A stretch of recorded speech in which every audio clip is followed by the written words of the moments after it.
door, your party is greeted by the soft light of flickering torches. In the center lie 6 stone sarcophagi. Skeletal hands pull up shambling bone bodies.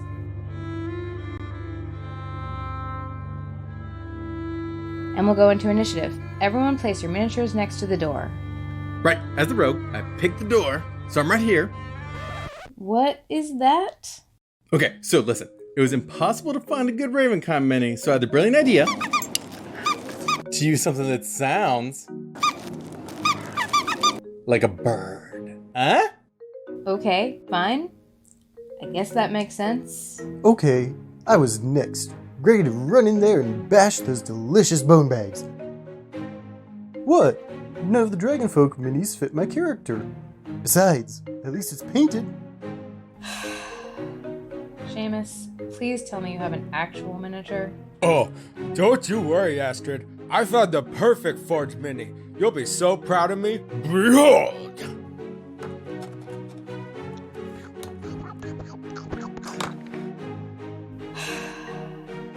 And now, for the bestest, most accurate model here. Is that a real turtle? The most authentic turtle folk ever.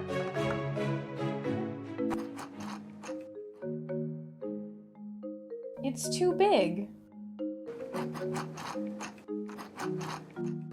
I drink an enlarged potion?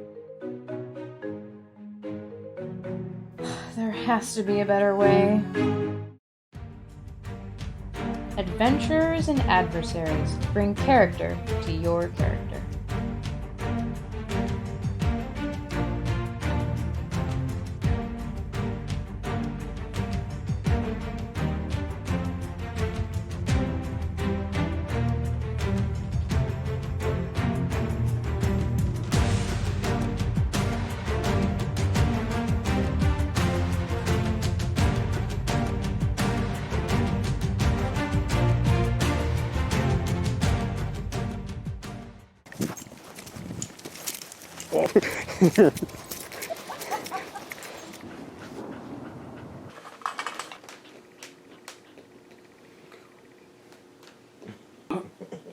Who's BK's favorite with the orc face? Oh, yes. So weird. That's supposed to be the hard dog.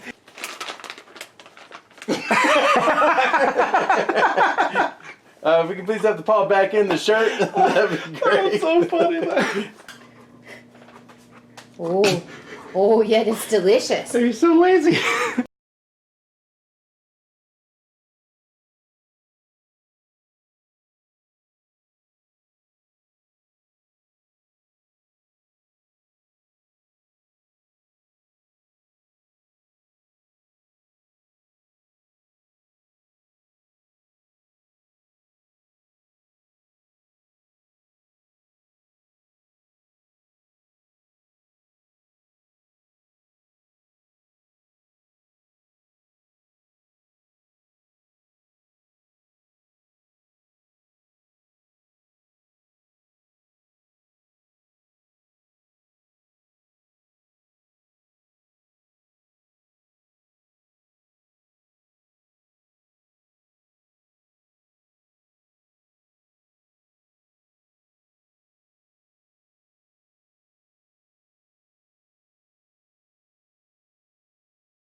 The lock clicks and you open the door. Your party is greeted by the soft light of flickering torches.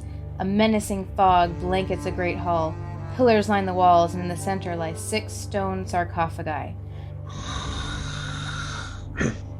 Skeletal hands pull up shambling bone bodies.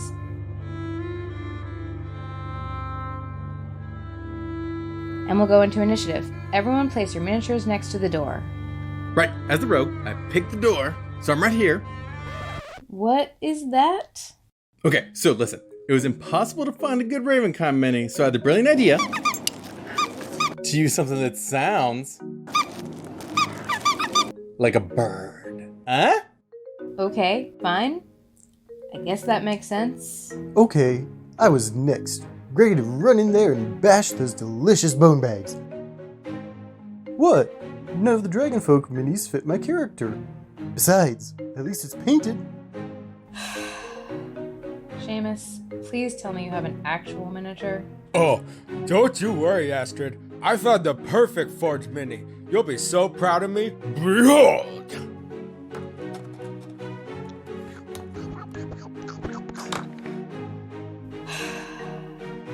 And now, for the bestest, most accurate model here. Is that a real turtle? The most authentic turtle folk ever.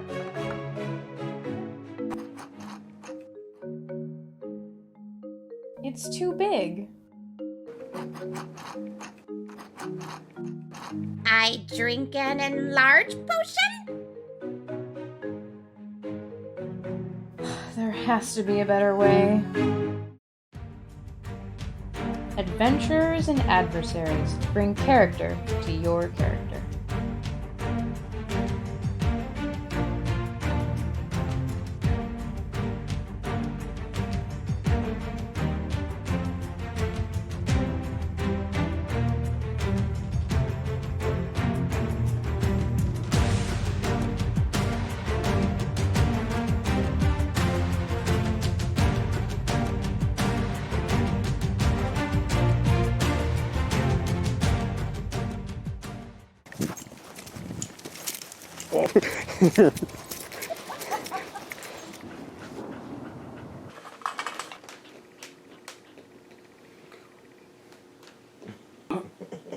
Who's BK's favorite with the orc face? Oh, you. So weird. That's supposed to be the hard dog.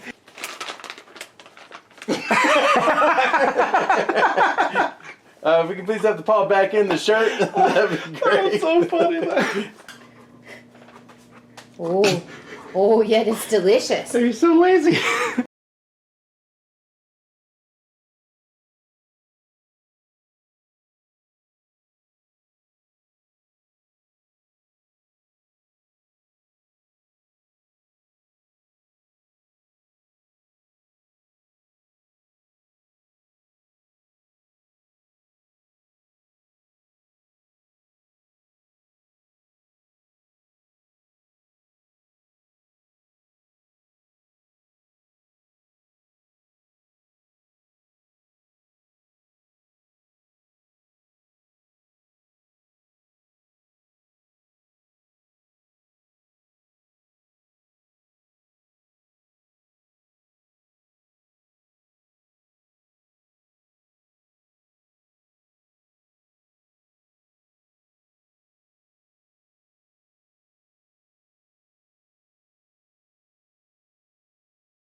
move. Get in the critical move. Cats in the cradle and the Silver silver spoon. We have audio. We're on the moon. When you're coming Home, home, there I there don't don't know know where. where. We're to get on down. Sorrow, you'll get to get on down. When did I start? I'm sorry. Okay, we have audio. We're live. Oh, no, we don't. We do. Nuh-uh. Oh, Yes. we're singing. You're welcome. Okay. I am so sorry. Okay, we're gonna get the camera fixed a little bit. Here, back to our streaming process. Wow. All right, let me get my chat fixed. I can't see the chat. All right, welcome. Josh to, just wrote wow. welcome to the show, Cleric Talk. Yes, welcome. I'm Cindy Munoz, also known to you as the High Priestess. And I am Michael Gramling, the Bard Creative. Welcome. We have an exciting show today. Yes, we do. We're doing I mean, I might be a little... Well, I guess it's going to be exciting for you guys because I'm a little off after this crazy, like, weekend thing. Yes. If you can't tell, we might be Long slightly weekend. sleep deprived, but that's okay. We have... First things first. Today is Tuesday. Yeah. And today is the 6th. Today's the 6th? Yes. Yes. Yeah. Today is special because a Kickstarter, Collateral Damage, is live today. Today in the office, in the studio, we have the game creator himself. We met him before. Yes, We're gonna we meet have. him again. Yes. We're gonna talk about some stuff. Uh-huh. We're gonna have we transitioned to seeing him on the screen yet? No, we haven't. I'm gonna keep going. I'm gonna keep ramping it up. Yeah. There's some backers already. There's some things.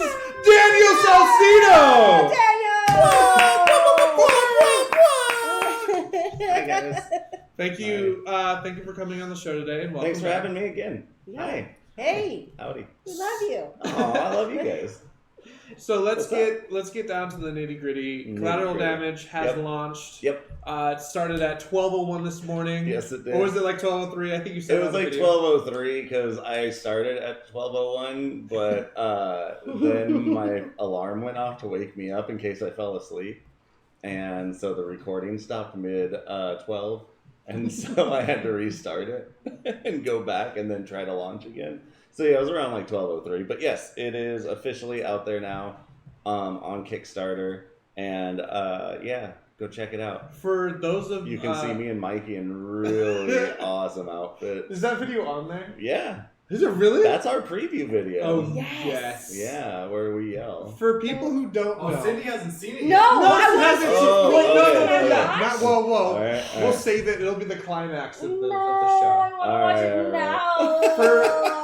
For those So of us, deprived. for those of us who have no idea what Collateral Damage or who you are at Right. all, can you tell us a little bit about this game and Sure. whatnot? Collateral Damage is a fast-paced story telling like role-playing game. Okay. Very easy to learn rules. It uses 3d6s and 2d10s, and it is basically like a movie, like in a world. It's like all the players are extras that live in a world that is in fact a movie somebody is watching, and I say extras because they're not the stars. It's more like if there's a building exploding or a car chase or somebody just bumping into them or anything like that, it's going to cause an effect on their life. So they're kind of just the people who have to deal with these crazy events every day. What's getting scary is it's kind of like our world. I'm just joking. Sorry. Too real.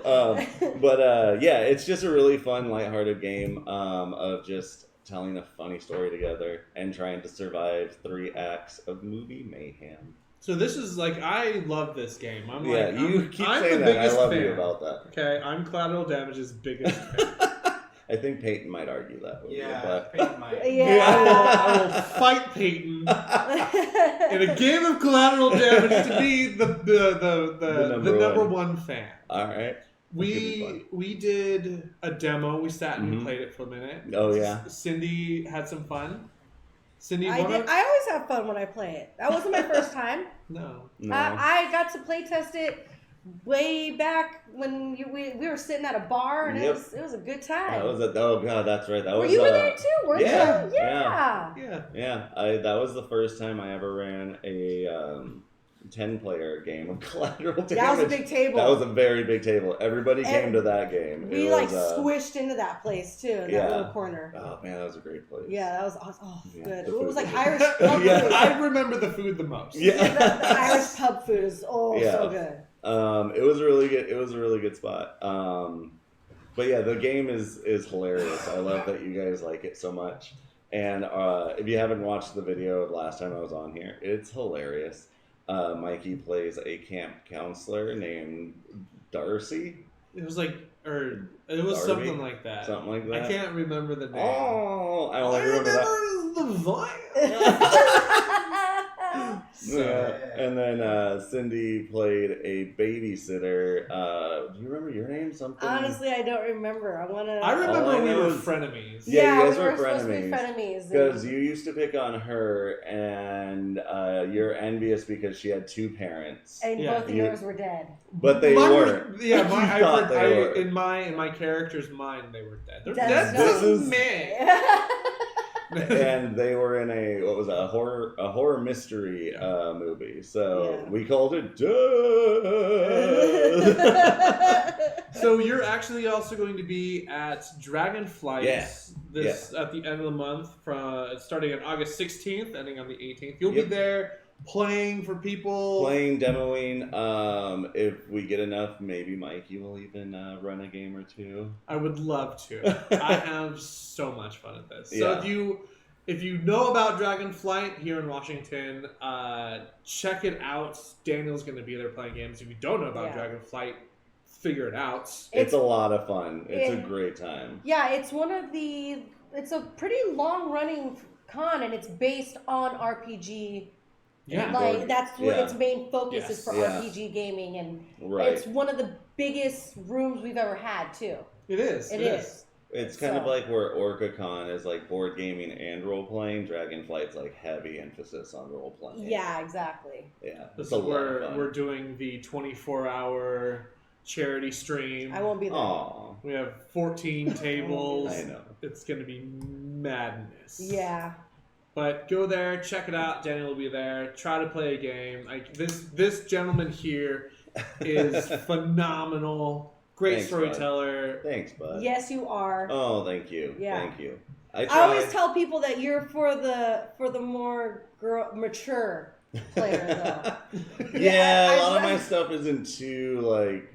I don't want to You say. just naturally go to that, you know? And I Yeah. don't blame you. Everyone's got their own style, but you are definitely fun for that, though. Thank you. Yeah, I have a blast at just telling a good story, and this game, Collateral Damage, was designed for all my friends who don't normally play role playing games. Like all of us, we play a lot of D&D and other role playing games, and it was really hard for me to get any of my other friends into role playing games. So I created Collateral Damage around something that I thought they would like. And they wound up liking it, and because it's really easy and really fun, because anybody can sit around and tell a story. It's a lot of fun. For those of you guys that are watching the stream, if you type in !CDMG, it'll pop open a link to the Kickstarter page. Everything that we're going to be talking about, you can find there. You can see videos. The one that we kind of discussed earlier that we may or may not watch today. You wouldn't let me show the picture last time I was on, and now you won't let me show the video. No, we're going to totally play the video, so that's happening. There's majority rules. Right? Okay? That's 2 out of 3. Actually, even Ben's on my side with this, so. I thought I had love. Yeah, it's 3 to 1. Yeah, I'm that's sorry. why we want to watch it, because you do have love. That's Yeah. Aww. So the Kickstarter is going to run for 30 days. 30 days. Yep, it's going to be. It ends the like the Monday or Wednesday after PAX West. So we may be able to do a demo of Collateral Damage at PAX. It's up in the air. I don't know if it's going to happen. There's but we'll be talking about PAX later on in the show. There's a few announcements that we have, so stay tuned for that. Otherwise, can you tell us a little bit about some like the stretch goals? Oh yeah. What can people expect about backing your Kickstarter? Cool. So we're asking for a pretty a fair fee. I think of about $17 for the black and white like interior and color cover, and 25 for full color copy of the book.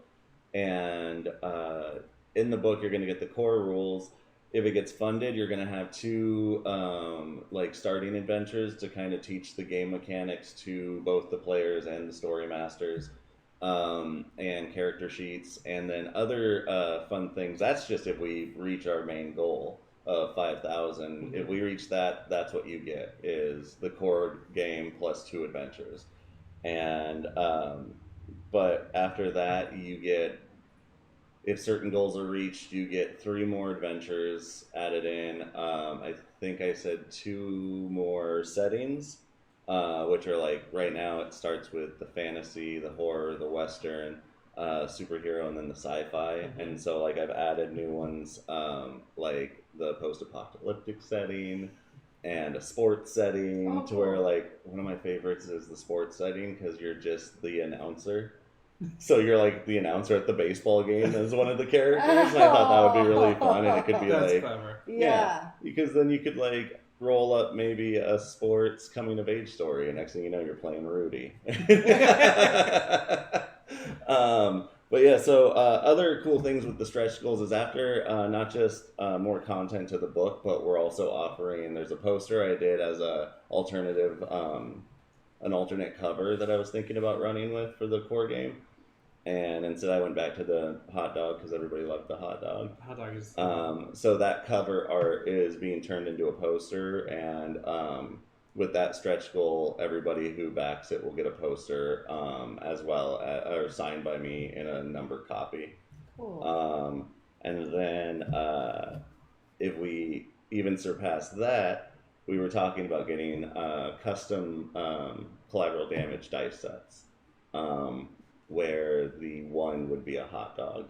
Just to go with the theme of and the branding of the hot dog on it. So yeah, it's pretty exciting. This is my first Kickstarter, and like last time I said, I've been working on this for so long that I kind of, like last night when I hit launch, like my heart was racing. When I went to go to bed, I still couldn't fall asleep. Like, I'm nervous and I'm also excited. So yeah, we'll see how it goes. So you already have a handful of backers. Yeah. How does that make you feel? I haven't backed you yet. So and he it's loves not me. my game. I do. Bitter trouble. Yeah. It's pretty exciting. I've been trying my best not to look at it, because I read this blog about another backer, and he was like, it's so hard not to just keep hitting refresh and keep looking at the page.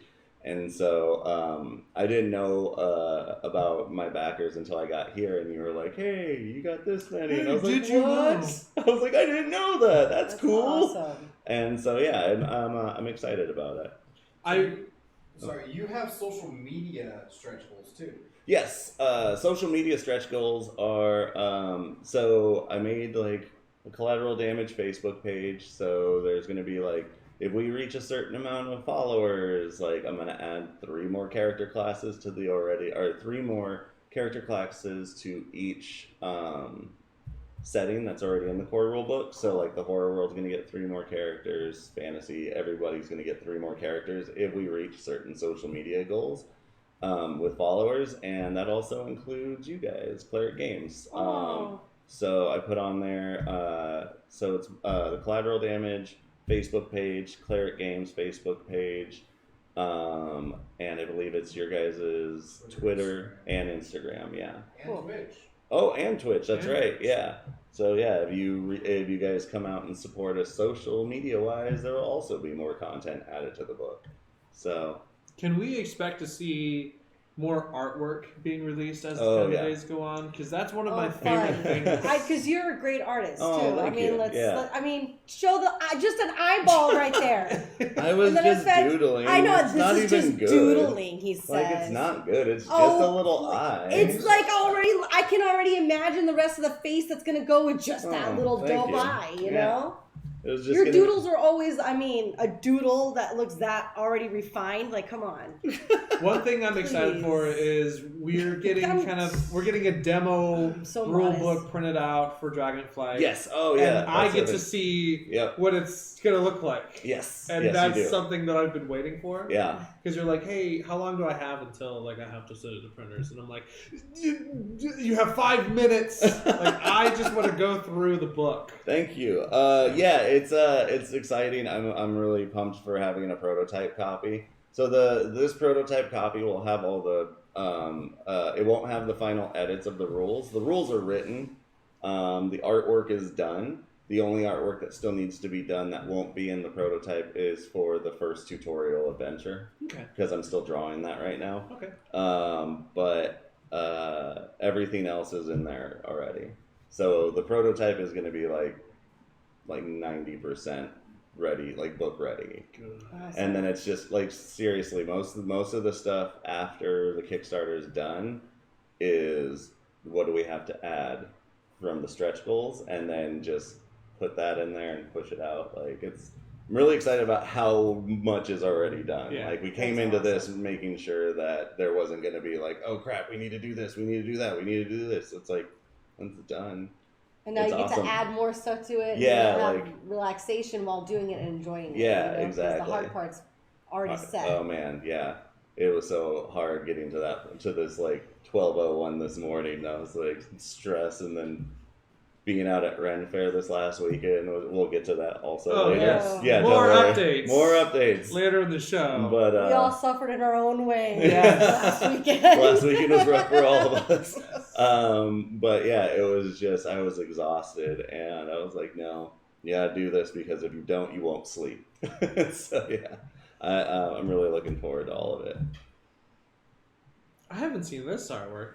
Oh yeah, that's the the news poster. reporter and the laser. That's the Yeah, poster. That's the poster? That's the poster. So Yeah. you're gonna make one of those regardless, so that we can put up in the studio. Oh yeah, totally. Okay. We get a special print, Oh yeah. and we'll frame it, and it'll be one of the back pictures. That You we'll guys put up will for get sure. one of however many we need to make. Okay. Yeah. Cool. Yeah. Just one. Just be like, if it's like 10, you're like 11. I love the social media stretch goals. Like Yeah. even if you don't want to, if you can't pledge money towards getting the thing, Right. even following us, keeping up with us, like that's a way to support. Yeah. That's really cool. I like that. I haven't seen that before. Well, it was just also like I'm gonna release stuff as the campaign goes on, like artwork and some of the rules and like some of the pages and how they're coming out.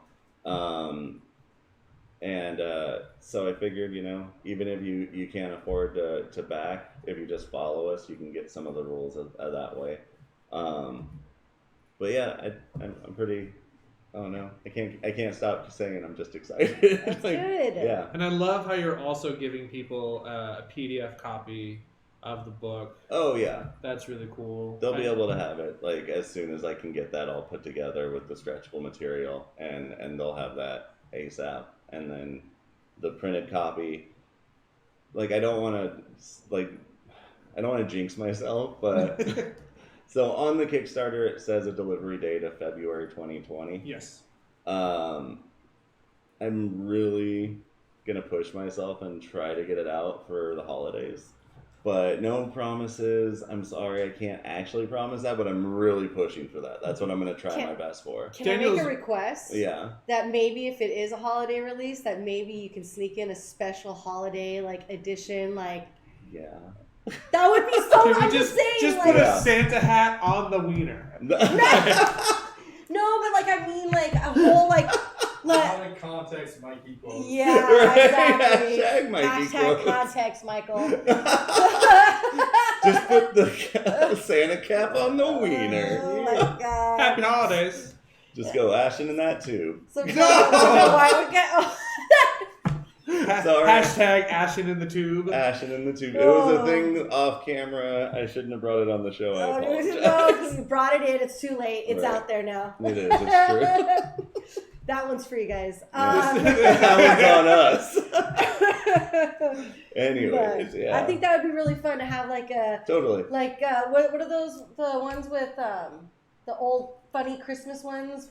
Like Rudolph the Red-Nosed Reindeer? No, and the like, funny ones with No, see, those ones I'm so are No, good. tired the right ones now, that I are can't- funny, Dan. Yeah, Not like that funny- one. No, Yeah. where it's always like him trying to put Christmas lights up, and it's Oh, the National Lampoon. yes, National Lampoon. I'm so tired. Yes, the Took you National that Lampoon. long. Yeah. All right. Like you got to do something like that, like a funny kind of holiday ones, because that's what I think of as the holidays, like those funny movies. You know, I could create a like a holiday world, and then you always put it in the genre of slapstick comedy. You know, That's all in the rule book. it's there.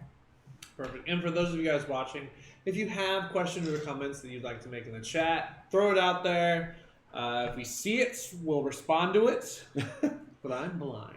Oh, Mikey, what was the hashtag they can use to get the link to the Kickstarter? Oh, it's less than a hashtag. Excuse It's me. more like an exclamation point. An exclamation point. Exclamation point CDMG. That'll bring up the link. You can click on that to check out the Kickstarter. Again, there's In in the Twitch chat. Only in the Twitch chat. So if you're watching this on, Can you do Are an we streaming to example of Facebook? it? Can you throw it up and show them what it does? I can. Kenobi-san will show you. But you can click on the link. Check us out. Oh, Irish Rose already on it. She's got your back. Always. Thanks. Challenge. Always and forever. Aw. Oh, but if you're watching on Facebook and can't do that, you can just go to the Collateral Damage Facebook page and just go ahead and hit that little like button and that little follow button. So we I don't know have. what's this finger thing. Do we I have- don't know. It makes the camera makes you do it because you're trying to It's point to them. You're all fired. Yeah. And then we get it. Yeah. Do we have a video ready to show? Yes. Oh yeah. Are we showing Oh, the I get preview to video? watch. Yeah. Ooh, Is first this- times. is First this times. the one Review- one? Are we gonna have the like, camera like right on my face so that I can react to it? We're gonna do a I reaction can video. change it so that that's what it is. Oh wait, I Do we need wanna- headphones though, right? So I can hear. No. Maybe. I need. Oh, I should have audio heads. I don't have them. Ah! I don't have any monitors. Any No. phones. Oh, so I can't hear nothing. It was still good. It doesn't matter. Show me. Oh, dang! She just shot him! Cut! Welcome to Collateral Damage, a fast-paced tabletop role-playing game for 2 to 6 players. To better understand a game of Collateral Damage, you need to think of it like a movie. Not just any movie, but your movie. Everything that happens.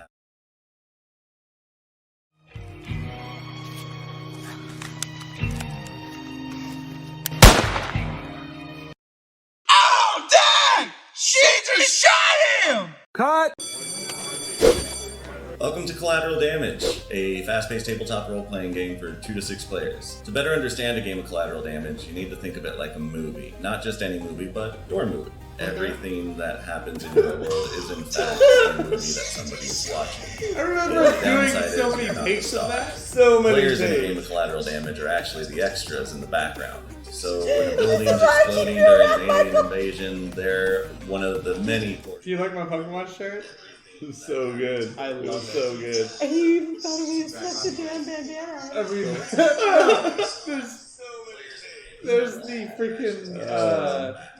Do we have the shot where it's Daniel and I and we're having a baby? Oh yeah, I have the picture. You have the picture? That's the one I was telling you. I've been showing folks. Everyone loves it. Oh my god. It's so good. It's Here. so bad. It's my favorite thing in the world. We're making a little heart over my belly because it looks. I'm gonna do it. It's Okay. gonna happen. Are you ready, Ben? Closer to your face. Okay. Okay, now start pushing in. I'm pushing it. You see my little Is it heart? bad? Is it fuzzy? It's super fuzzy. I'll try to Good. Thank goodness. Because you don't need to see Can these. you just send that to me and I'll put it up there? You That's don't need to low. put it up there.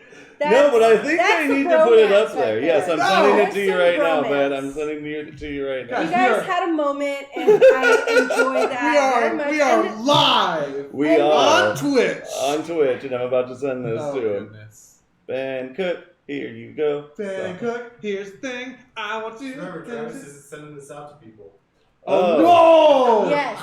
Thanks, Yes. Travis. You are now on the internet I with am your on the pink internet. Pokemon shirt. I was gonna wear that Hey, shirt you know today. I was what? staring at it. I'm like, No. I think I'm gonna Mikey's do it. kind of got like the best T-shirts. I have a selection. Don't of- encourage him, Daniel. Hey, I'm still a Don't fan of the encourage him. bandana. No. I know. No. Yes. It's getting burnt still. I still won that bet. I didn't forget. I know. I'm just too tired to do anything about it today. Good. All right. You have one more week of those shenanigans. Of those shenanigans. So, Okay. Daniel, All right, yeah. Change the subject. bringing it back to collateral damage. Right. Can you tell us a little bit, like your vision of collateral damage in the future? Like, do you expect to put out expansions? And Oh, yeah. more content, things like that. Every time I meet somebody new and explain it to them, or I don't know if they get a chance to play it, they start giving me other ideas. Like they'll be like, "Oh, and you should do one of these with this, and you should add this." And I was like, "Oh, that's a cool idea." And then I go home and like think about it for a little while, and I'm like, "Oh yeah, I could use that if I do this or this or this and this." I actually have enough content in just notes right now, but I'm pretty quick with everything. In my notes right now, I have enough content for about another book, maybe another book and a half of like new settings and characters and rules, and maybe how to. Right now, they're all played as one-shot scenarios, meaning you can play it in like 3 hours, so you can do it in like just a night with some friends, having fun and some drinks. But I wanted to add rules on how to make it into an ongoing campaign, and you actually just play this character's life in this world, kind of like a second life, but you're not, but like you might die every single second of that day because it's collateral damage. So like, yeah, I'm definitely thinking more books, and adding to the worlds that are already in there. Coming up with other funny side characters that could be in one of those. So I had a dream about including item cards where you could get a baseball bat and how it influenced the game, and you got a stack of loot, and you're like, oh, that's a good job. This There you go. guy? Yeah. This guy? I am the number one fan. I'm very excited. true. I think we get to play it this weekend. Yeah, we're gonna bring it out to Ren Fair and hang out and play it at the camp. Yeah, because everybody wanted to play it this last weekend. Yeah. And then that didn't happen, so I can't remember what happened, but there was alcohol involved. And Irish Rose wants to know how many people can play. Like, what's the ideal party number? And that image is live right now. Awesome! The image is live. Mikey is What do you mean shot. it's- Oh god. I see it. Now I can see it. Look at it. That's us having. That's our we're expecting photo. It is. I've decided Hold on, that's can going to we be my ta- Christmas card this year. Before we answer Red Irish Rose, That has to be. where were we? We were like deep in the woods We were in what was Snoqualmie. Snoqualmie Falls by yeah. some abandoned train tracks. You're Yeah. welcome. Yeah, What do that you was a think? great shot. It's a perfect place for us to make our announcement that I'm carrying Mikey's child. But I remember the drive out there was really pretty. I love the Oh, state it's of gorgeous, Washington. yeah. Beautiful stuff. And I remember getting out there, it was quiet. Towards the end of our shoot, people showed up. Yeah, there were some folks around. That was the most awkward moment for me. It was like some high schoolers, because I High think schoolers, they had yeah. just gotten off like summer break or something Oh when my we did God. this. And they were like, that's Barbara Diddle. And then we were just walking around in these ridiculous outfits and like Ben with all this recording equipment. And I'm like, wonder what they're thinking. We are right now. Oh my What are God. we doing? Think about that. You know. Yeah. Oh my We god, got- just we got three shorts. men walking out of the Right. woods with a camera. That sounds like And I mean, I was. some 21 and up content. I want to let you know that we role played our own game of We collateral did. damage. It was fantastic. We called ourselves the, what was it? the runners in the woods or something like that. Something like that, yeah. And we were just supposed to be like just some people hiking around in the woods in our cute outfits. Yeah. Oh my. Yeah. Not gonna lie, I felt good that day. Yeah, no, it was a beautiful day to wear those small little shorts I'm wearing and that mid-trim.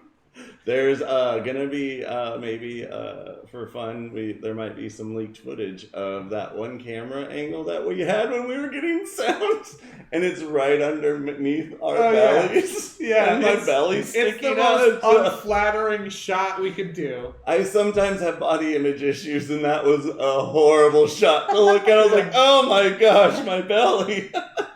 I will say, Don't they call that POV? Yeah, that's all. Now I know what she sees. I'm just... Oh! If we can get... Sorry, damn it. Family show. Who said? Who said these rules? If we can get the Kickstarter, if we can get the Kickstarter completely backed, at the end of the week, I will release the footage. Ooh, did you hear that? I will release the most embarrassing, awfully shot. How much? If we can, by the end of this week, and I'm going to say that's this upcoming Saturday. Yeah, how much? So by August 10th. 7 days. Next time we stream. Oh, by next Tuesday? Yeah, I mean, that's a week. That is, all right. So what is that? What is that? What are they supposed to do? By next Tuesday. Yeah. If we have $5,000 pledged on the Kickstarter, I don't know about I'll release the footage. The fish frequently flew out of the frog. Out of the frog? Out of the frog. Is this like a riddle about you and Daniel right now? Man, yeah, I think that's a great I need someone challenge. to write a haiku about our baby. About our baby. in the woods of Issaquah. Wow, Issaquah. Has to end with, it was just a hot dog. It was just a hot dog. It began and ended with the hot dog. When this day started, it was just a hot dog, but when it ended in friendship. It ended with a child. With a child. I'm so lost for words right now. Man, it was a great. Anyways, that was a fun shoot. Yeah. I'd like to go back out. Really, really embarrassing getting gas out there. Oh, did you? Top? Because I got dressed when we got there. Did you wear that? I was whole out. way? I just ran out my house that way. It was easier. So I was like, I don't need to bring nothing. You didn't bring a sweatshirt or anything? No, I had my hoodie with me and whatnot, but like, He's like, I'm still wearing Daisy Daisy Dukes. I'm not gonna get out of the car. Or nothing. That's still my Daisy Dukes. Yeah, it was that's cool. the footage I needed. Was That you going into just me sitting there like, just some like people walking out the gas station. Going, I'm imagining you like really striking a pose. Like, I just do. into it. Like, I am one of those guys that like heavy leans when he's doing the gas. Ray did it. What happened? What? Read your chat. What? I've been stuck around doing like I love one baby of beer. Oh, it's the haiku! Oh! Up in Snoqualmie, Daniel and Mikey in love. One baby of beer. Okay, nice. Thank you. I loved that. That was lovely, Irish Rose. I'm gonna get that tattooed on my lower back. You're Oh, so there you talented. That's why you teach others your skills. It's going on my heart. It's going on my heart. That's fantastic. Let's Anyways. Go back up to her question about how many. Oh, right. Yeah. How many players? Right, sorry. We're having fun. The game can be played, it needs at least one story master, like many role-playing games, at least one main person to know the rules, and then 2 to 6 players. And, I mean, I always say 2 to 6 because 6 is like the perfect number. Usually more than that, it really drags the game out. But like I said, we did that 10-person game, and that was hilarious. Like, everybody said they had a good time. It just lasted 4.5 hours instead of like 3 hours. Exactly. But, yeah. So if you keep it to 6, it can usually be done in about 3 hours. Anything over that, going to be a longer game. Mm-hmm. I would say for the more experienced collateral damage player, I think you can open up the table a Totally, little bit more yeah. because then everyone already knows the flow of what's going on, so Right. it tends to make it easier. But for a table of beginning to intermediate gamers, I would say Yeah. probably keeping it at like 4 to 6 would probably Yeah. keep a nicer flow Yeah. to things. I mean, it can be played with just 2 other players, but I always think it's a lot more fun with more people because then you get more ridiculous added additions to the story, and you're like, what are you even doing right now? Yeah, like imagine or Theater of the Mind at that point Right. starts going crazy. You're just Exactly. like I think we had like a robot that ate an ice cream shop or something crazy. Oh when we yeah, played yeah. that He was like, it was Josh. He was, oh god, what was the Transformer's name? He was a big Transformer, and he ate the ice cream shop that you and someone else were inside, and then you lived inside there. So it was like the inside of his body started becoming like a mall. Yeah. Because there's a food court, and there's like a Gap, and there's like all this other weird stuff. I mean, it can get out there the more people you get. That Yeah, it was pretty entertaining. Yeah. Pretty entertaining. Wow. Yeah. So that's You don't Collateral remember Damage. that? I wasn't in on He that. wasn't. No, that was the one at Was we that- played at Meeples. Oh, And it was that the my one? buddy See, Ryan. we played it and so Lo. much Yeah, that like yeah. you That know, was Lo, my buddy Ryan, you and Josh, and I can't remember. I think that might have been it. There might have been another player. I can't remember now. I can't remember either. But anyways, it was a while ago, but it was a lot of fun. Yeah.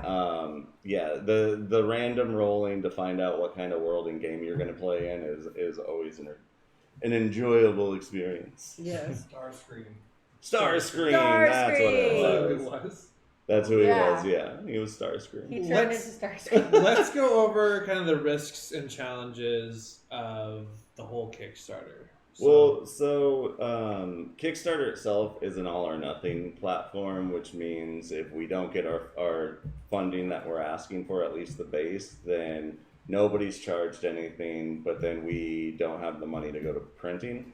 And a lot of people do find it nervous, like to back somebody who's never done a Kickstarter before, to put everybody at ease, because everything is practically done. There's not going to be a long wait. We're doing all the books printed locally in Washington State, so it's going to be an easy drive to the warehouse and everything to watch them as they're in production, versus going overseas or having to wait on a shipment through freights and whatnot. So I don't really see too much risks. The challenges are always going to be, I guess, like shipping costs, and just because of how expensive it is to ship internationally. But I'm trying to find the lowest ways to do that right now. And outside of that, I really am not too scared about. I'm more excited. I mean, stress is still there, but that's just because I'm like thinking like about 18,000 things a minute right now. Like I gotta do this, I gotta do that, I gotta do this. So, but outside of that, I'm really like I said, I'm just really happy that it's done and it's up now.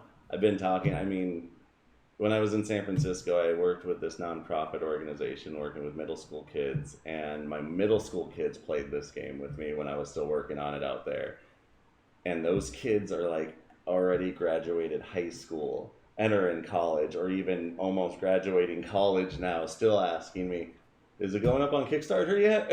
I can finally now say, yes, it's on Kickstarter now. Like I finally did it. That's cool. Yeah, this has been a dream just to get it on Kickstarter. Like to get it funded, oh man, that would be phenomenal. That would be so awesome. Not just because all of you would get to see the footage of me and Mikey in our most unattractive poses ever, but I would be so excited just to know that many people wanted to check out the book and just see what it was all about and get it out there and play. I would love it if the future of Collateral Damage was one of almost.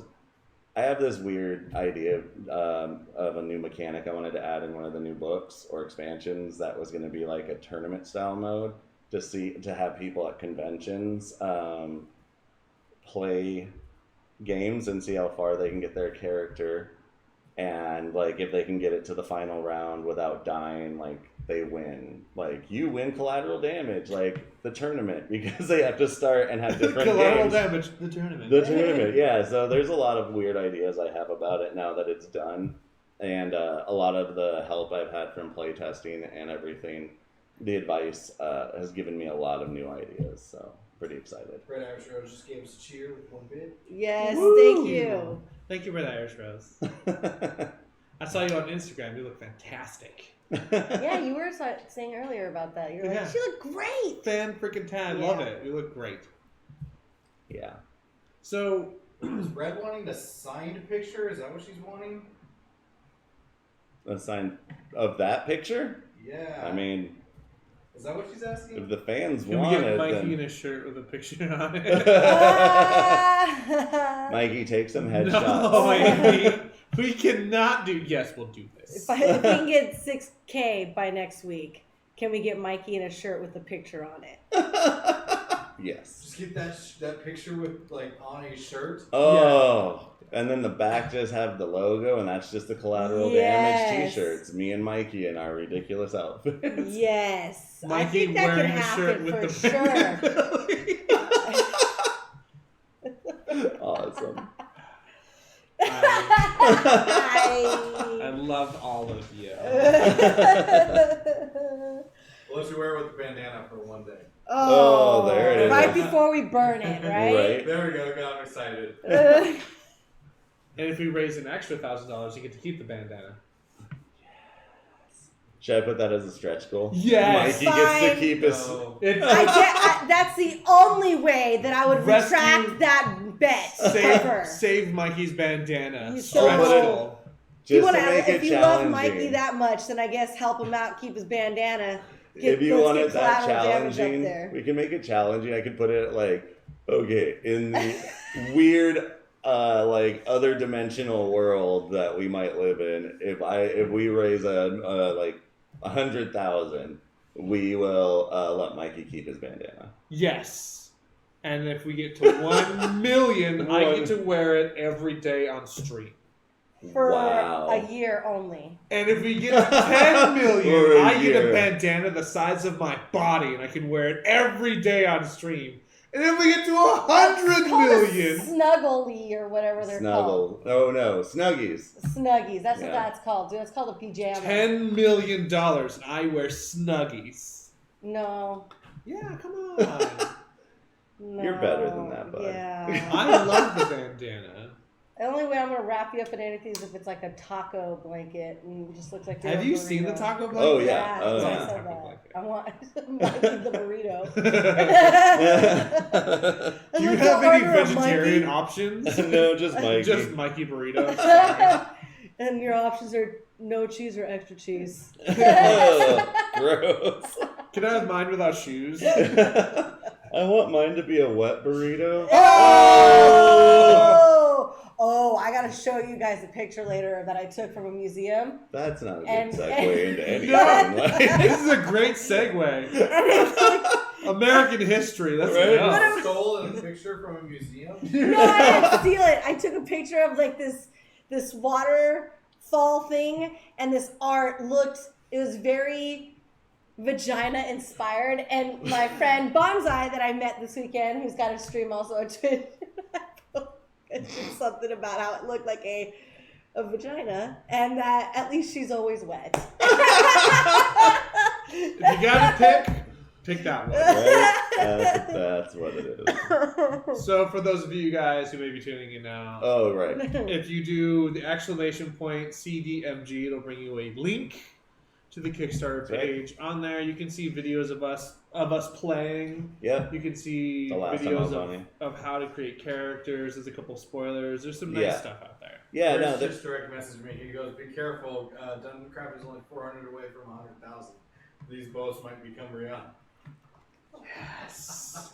We can only hope. We Chris. can- right. We can only pray, Fritz. We can Yeah. only pray.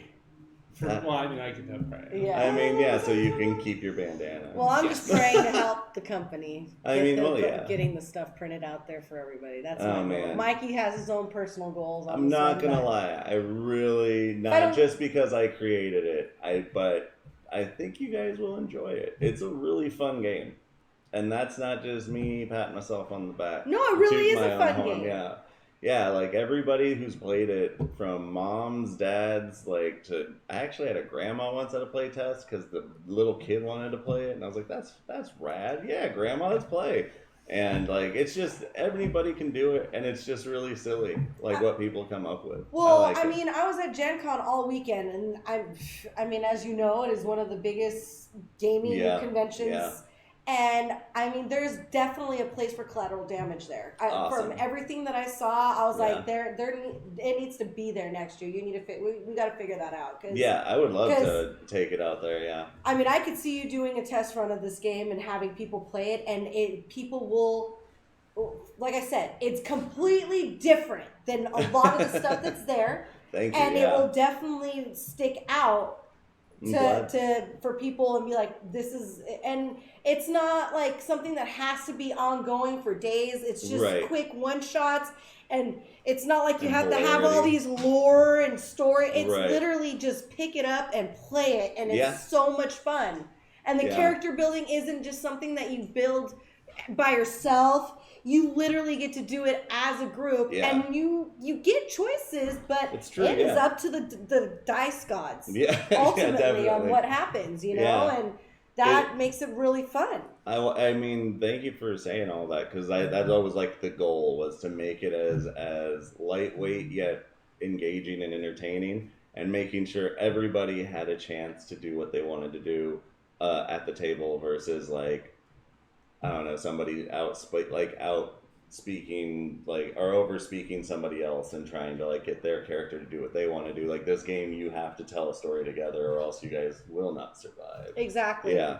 But it's I'm glad to hear that everyone's been having a good time with it.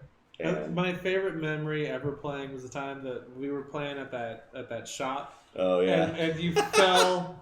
You thought you might have died. Fell completely backwards. Fell out of your chair. Heard about that. No, you were there. Was I? Yeah, that was what I was there. Yeah. Oh my God, sorry. I didn't mean to poke you with my crazy was like, class. oh! That's it was right. gone. It was when we were there with Jessica, right? At the what was it called? I don't remember the names. What was it? Vernon Wells. That's right. It's a great little like place to play. Backwards out of my chair because of how bad Mikey was rolling. It was so good. He was so good. I know we have a video of that because Ben has shared it with me, and I laughed so hard. Did you have a video of that, Ben?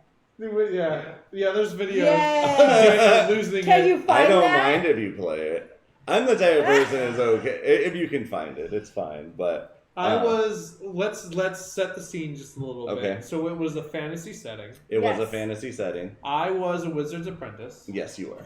And because collateral damage is the way collateral damage is, I know many spells. Yep. I'm a master spellcrafter. There's no actual spell book in collateral damage. Players just come up. What's that? Got another bit from Red Ash Rose. Hey! Thank you, Red. But so because I know many spells. Yes.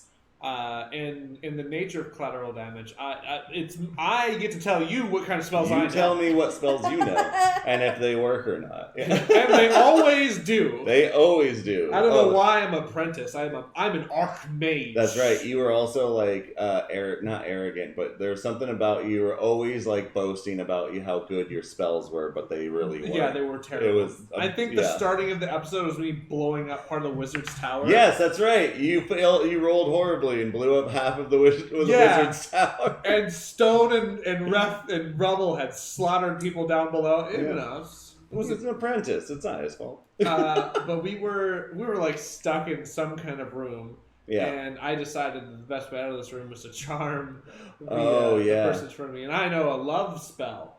Yep. And I whiffed it a little bit. Whiffed it real bad. So I was going to make because I think there were two guards. There's two guards in there, yeah. One guard fall in love with the other guard. Yep. And in our battle of dice, I had lost. Very much so. Miserably. And it was just so surprising. I just wasn't ready for it. I couldn't help myself. I don't know why it was so funny to me. I think it was like because it was like the third time in a row you'd messed up. It's like Snake Eyes 3d6 and you were just rolling 3d6. Yeah, I was rolling like with one die and he still couldn't beat me. Yeah, I was like, what is going on? I think I might have actually had 3d6. And you got Snake Eyes. Yeah, and I was like, because you were like, oh, 4, and I'm like, 3. That's right. Yeah. Oh, it was so good. It was so good. Yeah. During During that entire bit, all I could think of was like, can you feel the love tonight? Yeah. Well, you know, that's different people get different things. I remember like damage. how it plays out where like my buttocks is exposed and there are bubbles. Yeah. It was shiny. Everyone's trying to save me, but this Constantly. Yeah. Josh and I always end up rolling as enemies. Yep. We like everybody else that are couples always end up like somehow rolling that like, oh, you have a crush on them or whatever. And for me and Josh and I, we always end up fucking having to be like, you two hate each other and one of you is trying to kill the other one. That is why? true. And I'm like, geez, Dice, like why? That's just so, I don't know. I'm not even trying to be not evil. even. Yeah. Just kidding. I'm like, what the fuck is that? Did I tell you about the Bill Cosby shout out? Oh no. Last year, do you remember when I was doing the Cosby inspiration? Wait.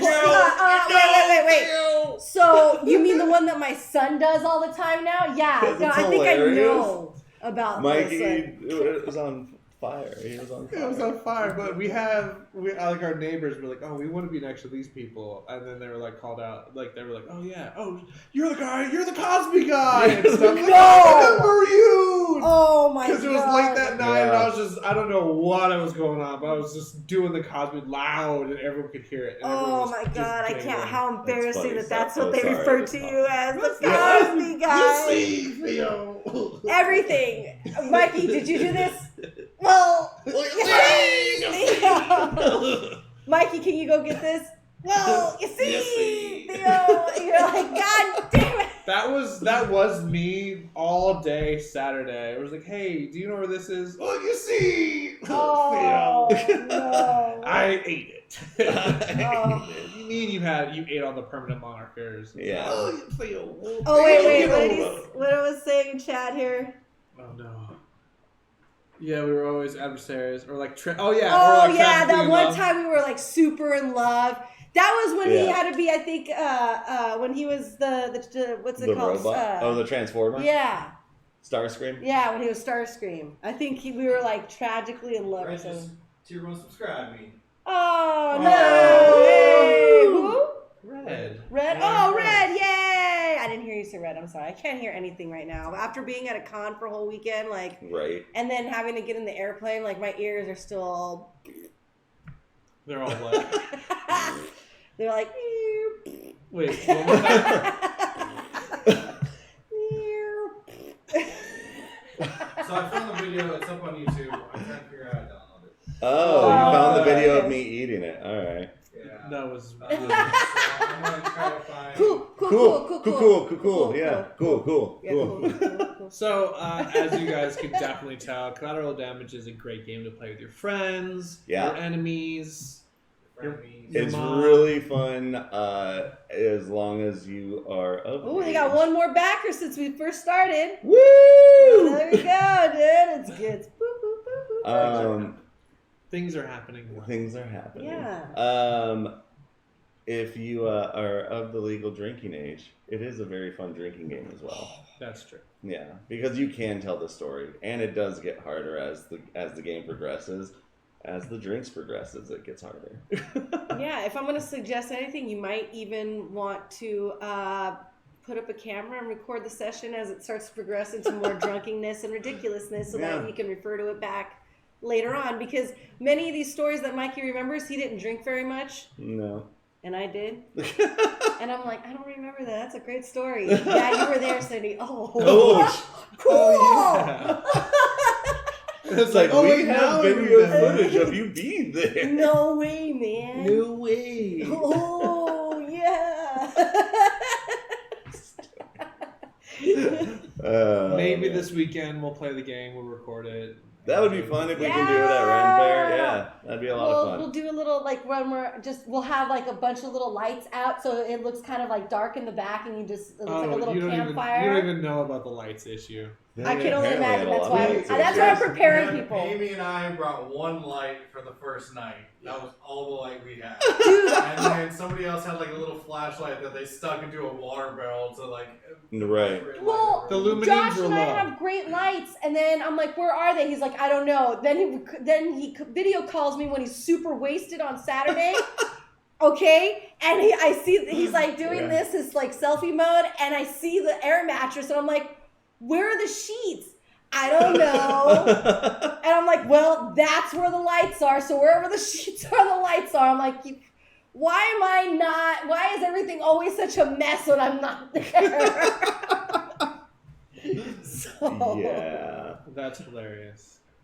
That is so funny. it's the truth though. Yeah. I know. But that's why we will record it. Not Yeah. well, and record it. We But- Whoa. Dilly Bawabit. All right. We're about the point in our show where we're going to take A little We're break. taking a little break? Yeah, we're All gonna right. take a break and Daniel's going to hang out with us for a little Oh, while longer, yeah. but we have other things that we need to talk about and discuss. yeah. Yeah. So those of you guys who haven't already checked out Collateral Damage, exclamation point CDMG for the link. Yep. Otherwise, go to Kickstarter. Yes, please and thank you. Look for it. Check it out. There's videos. There's a bunch of information. Yeah. Back it. It's really fun. It's an incredible game. Thank you. If you can't back Oh, it, sure. give us a follow. Yeah. Everything Say hi. helps. Say hi. Leave comments. Yeah. Do notes. Tell your friends. Tell your friends. Yeah, please. I mean, Definitely. the more people you get to play, trust me, the more people are going to want to own it and have it in their hand to take it wherever they go. Totally. You know, and like I mean, you can literally take this with you to an airport, and if they decide they want to cancel your flight and you have to stay in the airport for a really long time, it's a great game that you can pull out and play. Her flight got canceled like 1,000 Oh, got it. Cancel. And I would have loved to have had this game in my hands and maybe get to know the people around me that were just as pissed off as I was, Yeah. and maybe would have lightened the mood. But I we'll think that talk makes about sense. that later. All right, Because cool. I would definitely need to go.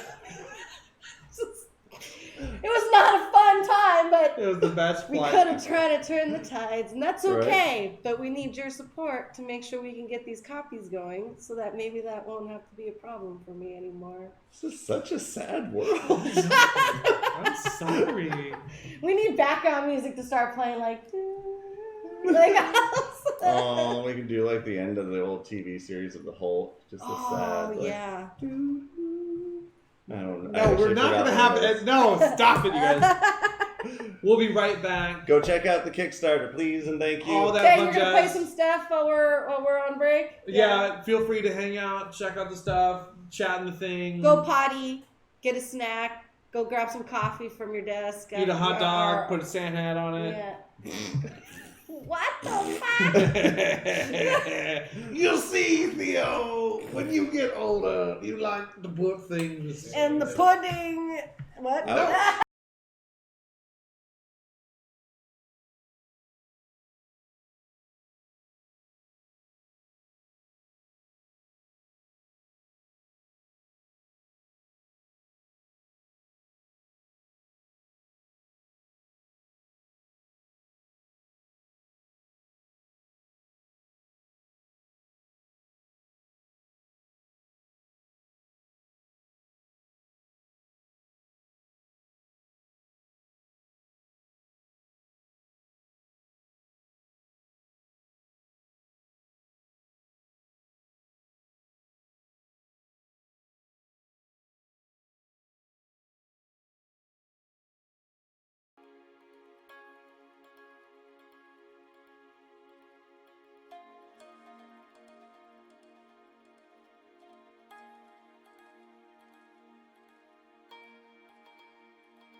cool shot with all the trays and the dice. Yeah. Are we back? Yeah. Hello and welcome back. Hi.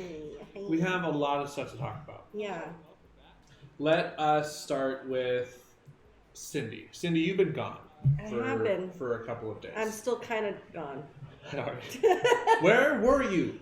I was in Indianapolis. At the Indiana- Great Indy. At the Great Old Indians. Yeah, where the Indy, what is it, 4,000 or whatever it No. is. Is it 2,000? Is it 4,000? You see, Theo. I don't know. I don't watch car races. But yes, I was there. The Indy 900? I don't remember. Who cares? Doesn't matter. No. What were you doing out there? I did a few things. I went and I did a cool panel with Maze Arcana's Inkwell Society. Got to play a cool little game with them in Ebenron. And I talked about it last week that I was going to be a shifter and I had all this stuff going on. And I actually changed things around. I ended up playing a completely different character at the last minute that fit in a little bit better.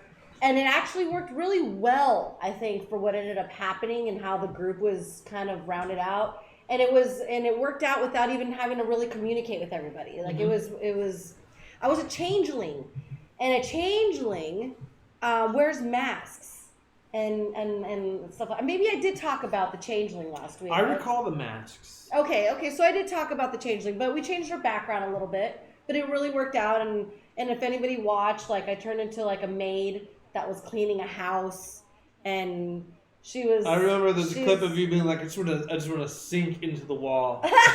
and if anyone comes by and asks me questions, I want to take out my feather duster and just start dusting. No. I spoke Spanish on stage. Oh, did you? I did. I pretend to be the maid, and I was knocking on a door, and it was fun. You have to watch it. I would suggest going out and watching it. I really got to have really great people play with me. It was awesome. Some of the two of them were from Dragonforge, and one of them was from D&D Beyond. That was Adam, and then from Dragonforge was Nina and Nate, and they were wonderful people. Nate was the gentleman. He had the lightning bolt. He was the monk, and so he had like that. He was tapping into his inner David Bowie. Good. So that's what he was going with. And he was a sweetheart. He gave us all a cool Dragon Forge dice for good luck and let us keep it, and that was really fun. Awesome. Yeah, I'll bring it in next week when I bring in all the goodies that I have. I just knew that we were gonna not run into enough time to kind of go over some of the things that I brought back with me. I figured next week we can kind of schedule a little bit more of that. We'll do a little bit of an unboxing. Yeah, that's kind of what I figured, and maybe we can even play a couple rounds of some of the stuff that I brought back home with me. Okay. I learned how to play Pokemon because of my son, because of Zeke. You didn't. Pokemon what? The board game? The card game. TCG. Yeah. Low key, I need someone to play Pokemon with me. I love Pokemon because it's very, to me, it's kid friendly. I've seen tournaments where it gets pretty hardcore. Oh my god, it gets intense from what I saw. Yeah. I was. But I like flipping coins and doing all That that weird is really stuff. I couldn't believe. I mean, I don't want to talk shit on the community whatsoever, but I'll be complete. I was very shocked on how many adults played the game. And are freaking serious about it too. Like any that. TCG, you're going to be very serious Yeah, about. yeah. Most I mean, players are at least. there was like tournament people there, and they were having tournaments, and I was just like, this is serious. And the guy was like, yeah, because I played like an intermediate. It was just to teach, you know? Right. And so they were explaining to me like how to play, but the guy's like, yeah, some people that play Magic will bring in their Magic dice to kind of keep count, and normally, you know, people are a little bit more flexible if you're just playing a comfortable game. They're like, but if you plan on getting serious and wanting to be in tournaments, you're going to have to use the 6-sided dice to do your countdowns for the hits and stuff. And I was like, oh my. It's pretty intense. Yeah. Bringing it back to Maze Arcana and Inkwell Society. Oh, see, I was hoping we'd just stay. We're pulling away from Pokemon because I have questions about Rudy and the game. Yeah, ask me questions because I've been asking questions all weekend. I had a host this weekend. Aside from getting to be into some cool panels and play some cool games, I did a lot of interviewing. and That's awesome. it's awesome and That's so exhausting. cool. Are you still like on that high? Yeah, I am. It's like this weird that's why I woke up this morning so like, okay, gotta go stream. Right, And it because was you were like- 3 hours ahead as well. So your Yes. circadian rhythm It is so off right now. Like What did you just say? circadian rhythm.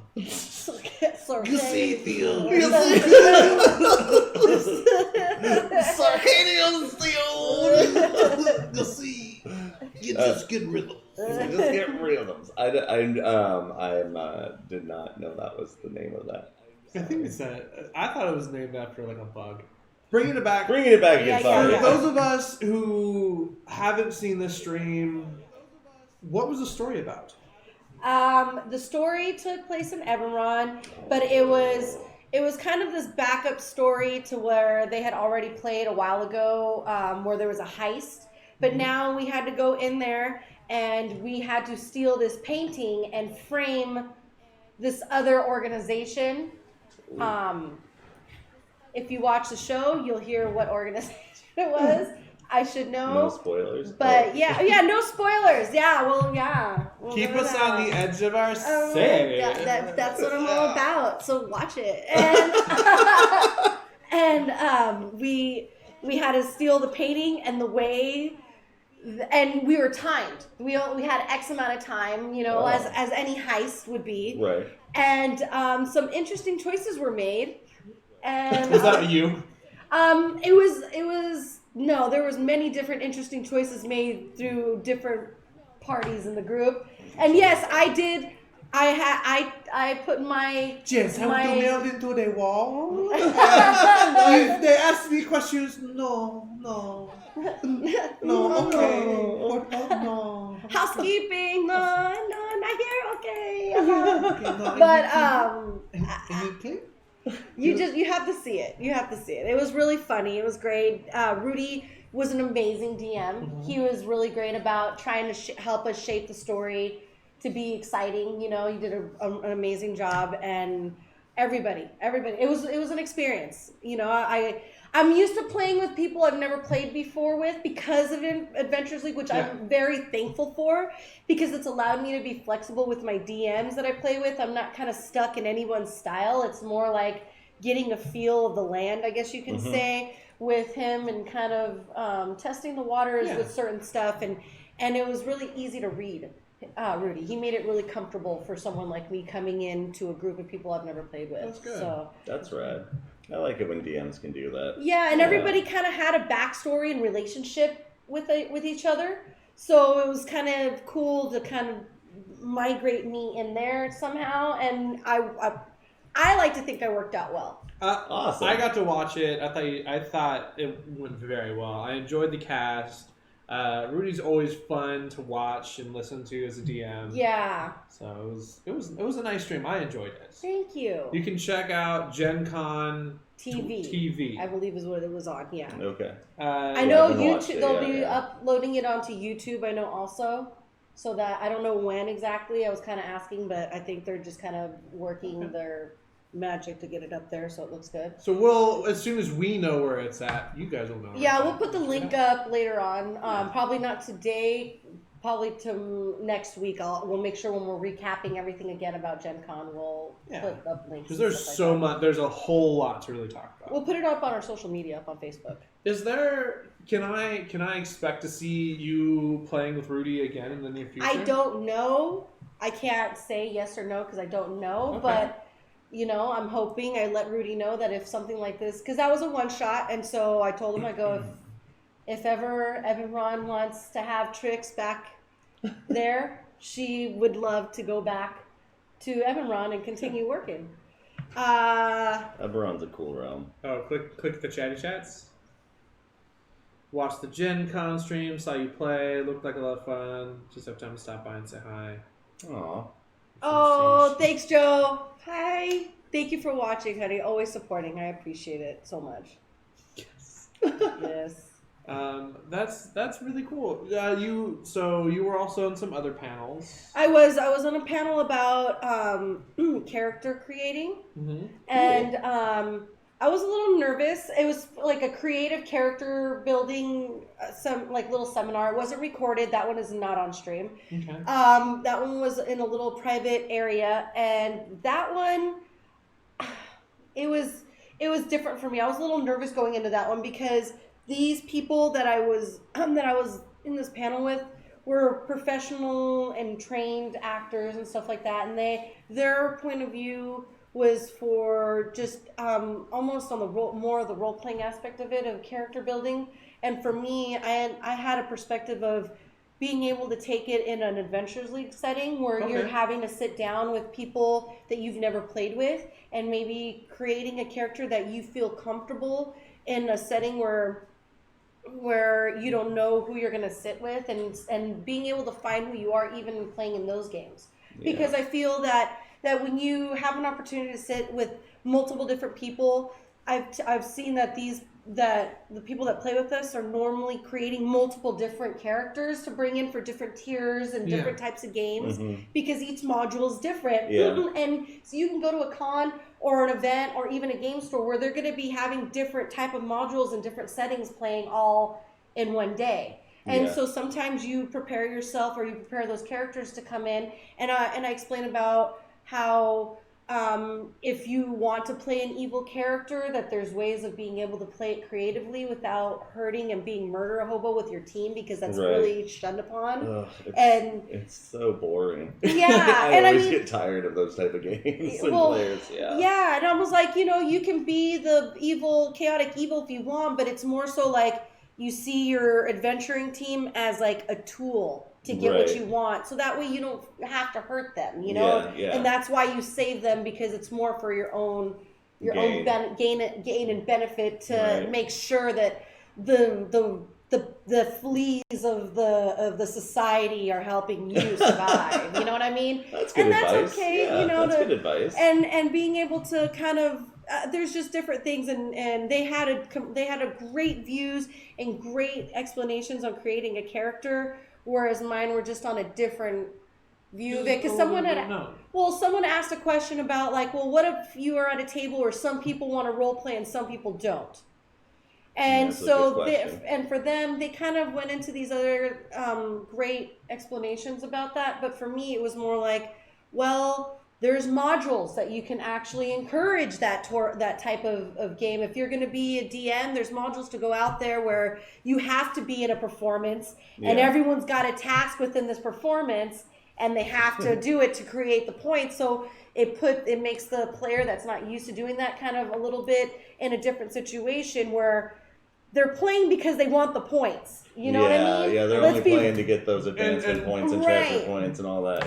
One thing that I've seen, especially with Daniel's DMing and you as a player at the table, is when you guys start getting into the role-playing aspect, the people who aren't really like, I'm not really going to do the role-play thing, they actually just kind of I think most of the time it's like they're embarrassed. They don't want to act like a fool. Right. And from what I've seen with Daniel's DMing and you as a player, your role play and your fun that you put into it is intoxicating, and it gets everyone else to kind of chill out and really kind of role play. What was the module? Because I couldn't think of it while I was at the panel. What was the name of the module in Waterdeep that you had to pick? There was different options, and then one of them was to go to a theater, and everyone had a different act. There was 4 acts, and people had to pair up. Do you remember what I'm talking about? I know which one you're talking about. Which one is that? Ben, do you remember that module? Was it an epic? Maybe it was within the epic of Waterdeep. Or the open?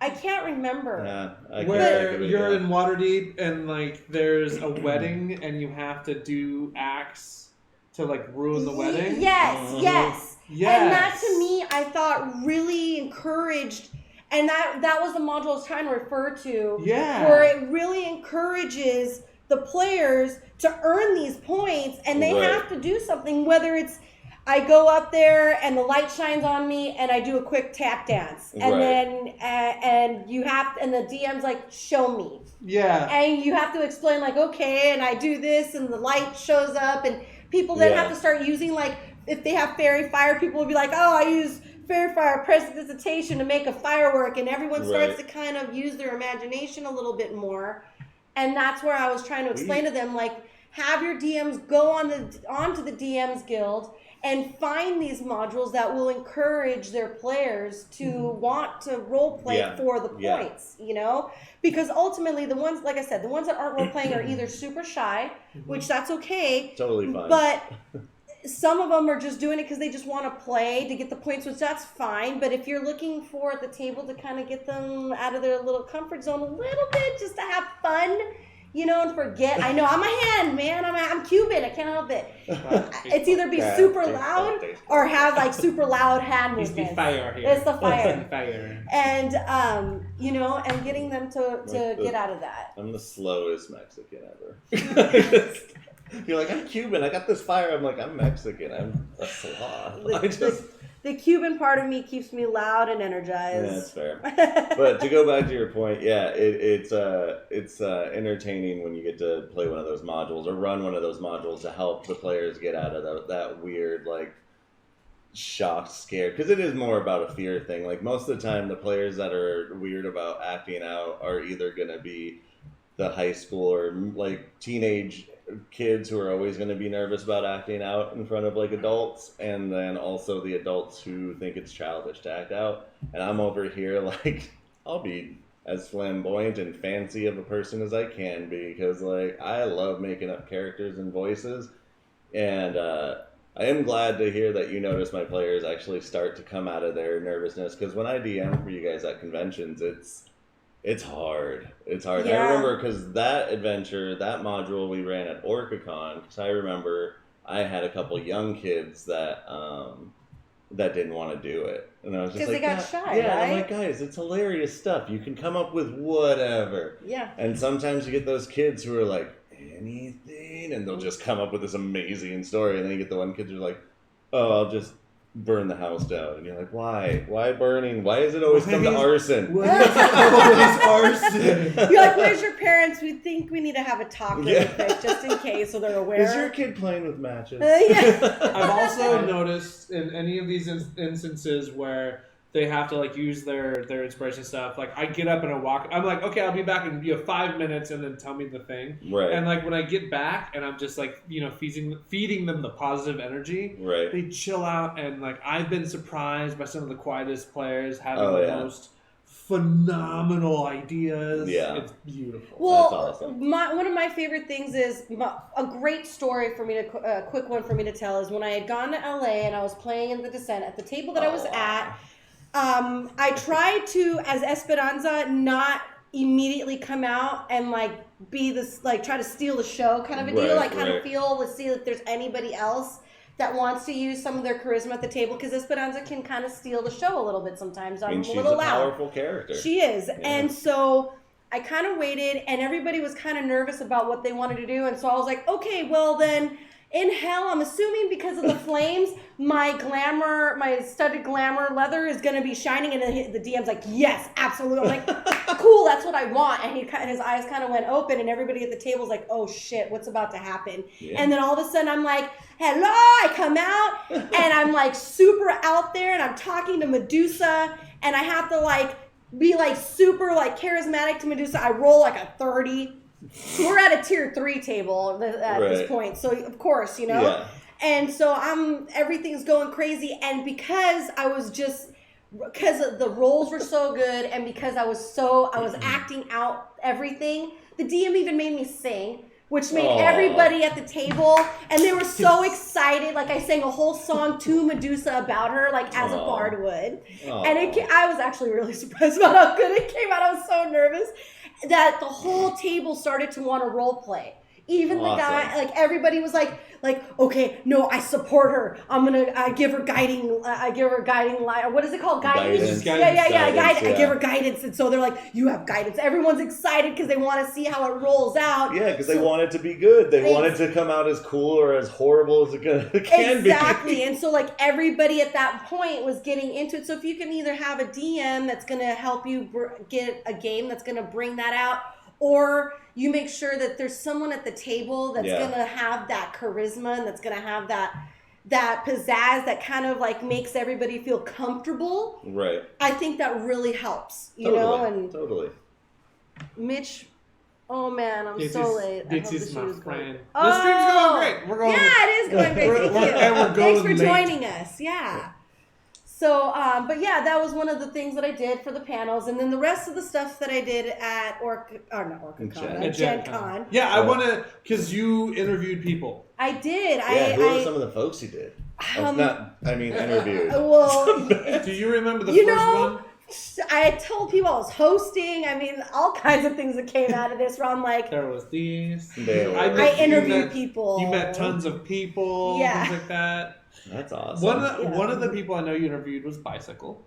I did. I did some pretty big companies. I believe we had a photo or two that was kind of popping up during our little break. Yes. Can you tell me how your interview with Bicycle went? It went really well. They are willing to chat with me a little bit more, and maybe we get to do some box unveilings on the show and be able to show it off. They really enjoyed that they had a female tattooed lady introducing one of their new games that was called Tattoo Stories. And it was, if you watch it, it was really fun. So I'm hoping we get to play it here, because I know that we're gonna have you on the show too, because it's like, if you're not an artist, I love you guys making fun of me. You see what I have to deal with? We also have to get, so in terms of artists, we also have to get Low. Quick recall back, Low, Collateral Damage, editing, thank you, Low. Oh yes, Low is our editor. She's fantastic. And I'm growing hair out of my face. Yeah, that's It's called a beard. But anyways, let me get back to the game. Yeah, okay. So the game is pretty much these tablets, these dry erase tablets, and you have to, and everyone gets a dry eraser, and then you are the tattoo artist. Whoever has the tablets are the tattoo artist, and then there's one customer. And then they have to draw, I forget how many cards. I want to say 5 cards. They have to draw 5 or 6. I can't remember right now. Again, I'm exhausted, but you have to watch it. But they draw X amount of cards, and each card has like a topic, and then they drop the topics down, and then you have to ask the customer. Like for me, there was a dinosaur, breakfast, inspiration, pirates, and you have to ask them like, what's your favorite dinosaur? Or what's your what kind of dinosaur would you be if you could be any, or whatever kind of ridiculous questions you want to ask about each topic, and you have to be drawing while you're asking questions, and you have to do it within 3 minutes, and there's no erasing. You have to draw a tattoo. That's my favorite part that you just told me. There's no erasing. No erasing. You have to just go with it. And I didn't know that rule because they didn't mention that, and I started erasing, and they were like, oh, if you would have done that and you would have known the rule, like you would have been out. And I'm like, oh. Got him. So get out of here. Wow. You wasted like 0.5 seconds of our time. I'll never get back. Yeah. I award you no points. We are all dumber for listening to you. May God have mercy on us all. Sorry. So the way to win the game is whoever gets the most amount of cards at the very end is the winner of that round, and then it moves around the table. And that sounds like an incredible game to stream. I know. I would love to get some of our artists on here and have that run. That would be hilarious. You know what I mean? And it's not for just artists. It could be even. I mean, beyond that, you can order temporary tattoos, right? You can send them thing, and they'll send you line art back. You realize where this is going.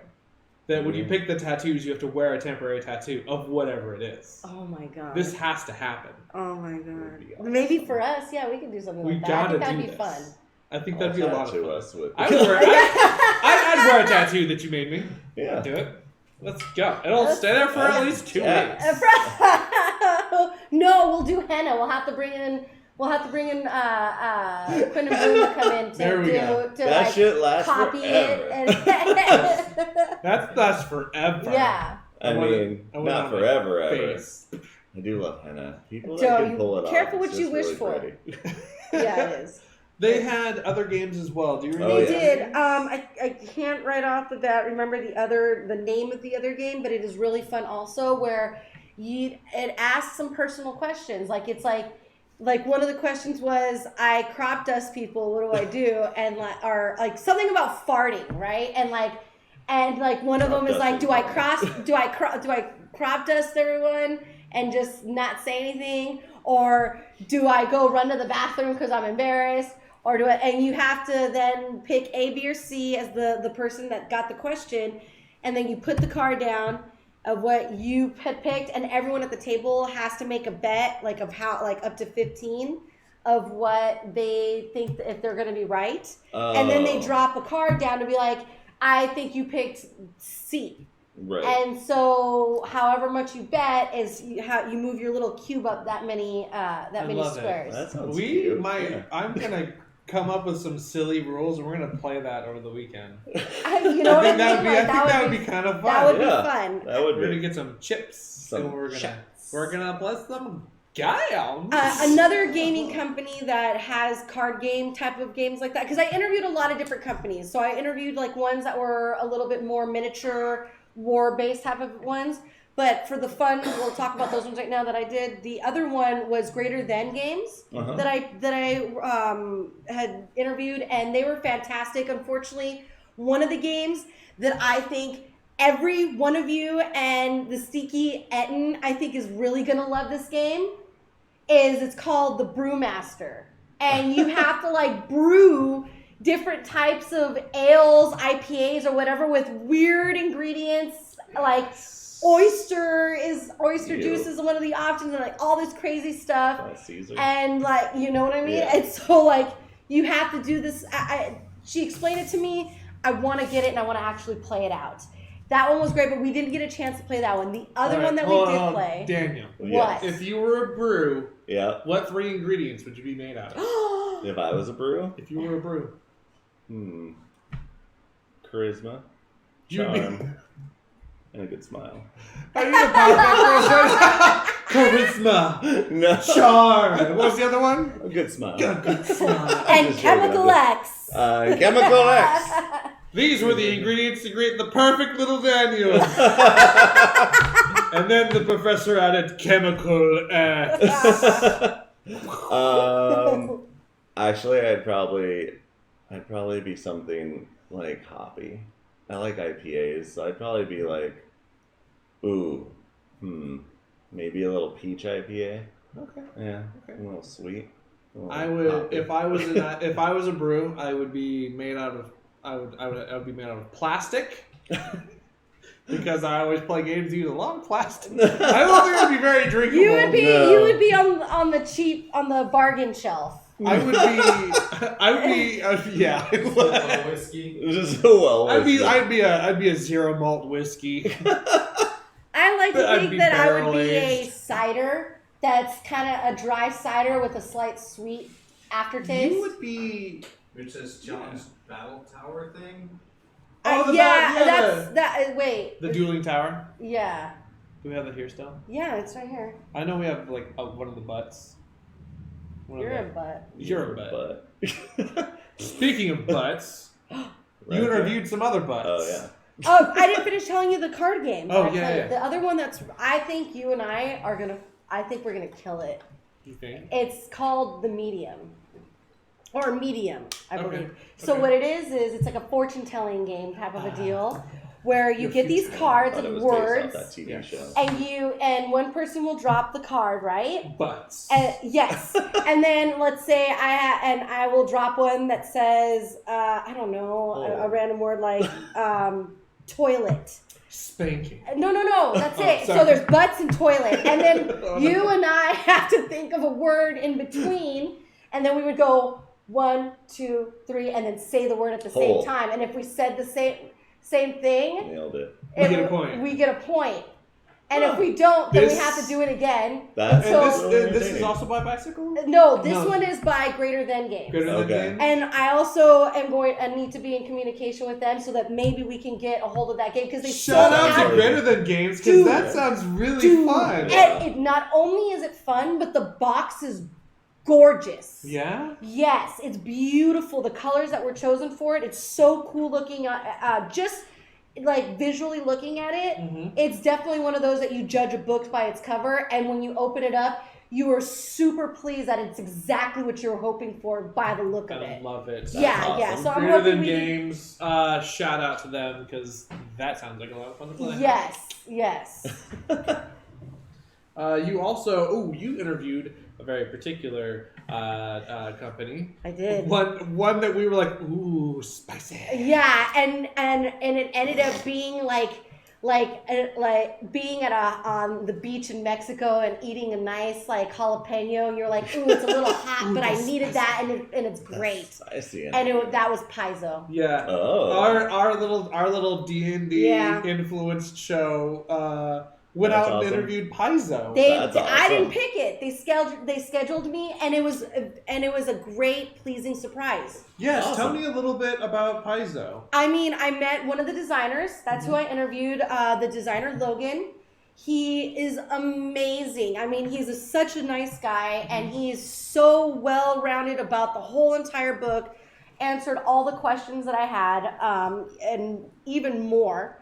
And was your interview about like the second edition stuff? it was. Awesome. It was all about, Yeah. and he explained what changed from the playtest, which after learning about why they released it the way they released it, is because they wanted a little bit more organized feedback. Mm-hmm. And I think what the way they went about it, and after seeing the final product this weekend, I think they did a really good job. Okay. I was really impressed by some of the stuff that they changed, because I've played it a couple times. I know we were playing Ruins and Aslan. Yeah. How did you know? That's awesome that you knew that. I liked Pathfinder for a while, and actually I'm curious about second edition. I wanted to pick up the rules, and I was talking about it at Ren Faire this weekend with a couple of the players and stuff, and they're like, "Oh yeah, it's beautiful. It's actually a really cool new edition." The first time so- that I got my hands on a second edition book, like all of the people that were talking about it were really against it. Yeah. Everyone was like, "It's awful. It's awful. It's That's awful." because what I heard that they did for some of the demoing is that they made it like these are going to be like ridiculous conditions that we want to see how players deal with it. Gotcha. But I think they did a wonderful job, and they did Awesome. so good that they pretty much sold out of a lot of the stuff that they had. But That's they came really cool. really well packed compared to a lot of the companies that came in with some of the new stuff that isn't going to be getting released till September, October-ish. Right. They did a really good job of bringing in a lot of what they knew people were going to want. That's awesome. Yeah, and they released a really cool Starfinder starter kit, which I'm hoping we can get a copy of. That would be really I like cool. Because the wonderful people there told us to contact them too, because I Awesome. told them I would love to do a box unveiling and show people how easy it is for someone that's new like me and you jumping into it to play it. You know, and I think It's got really cool rules. I'm a fan of Starfinder. they're even It's- cooler now, Because man. I've never played Starfinder. I've played Pathfinder, a lot of 3.5, and I've Right. dabbled that. And I love the system in that. I love 5th edition. Yeah, I never There's- played 3.5. That's why I was like, oh, when I got back into D&D, it was like second edition AD&D, and then I went to Pathfinder. Yeah. Because I didn't play any of that other stuff, and then 5th edition came out, and I was like, oh, this is rad. Yeah. Yeah. So I mean, there's the weird stigmata of like there's D&D players or there's Pathfinder players. You know, I don't think that's we're not that necessarily good. It's But you It's know, not that for me, hard. I feel that there's room for all of it because Exactly, everything has their exactly. own lore, you know? Yeah. And I think everybody's lore has got its own cool twists. I totally agree. You know, yeah. some of the new characters, I don't want to talk about it on the show because I really want you guys to go out there and watch it and see how the interview was, because he really goes in depth, and I don't That's want to awesome. I don't want to mess up anything because of how exhausted I am right now and like mix any information up, you know what I Yeah, mean? I totally. really want you guys to go find that interview. It is amazing. And he did a panel, so if you find the panel, I'd suggest watching that also. Cool. But it's all the new characters, the spins that they're doing.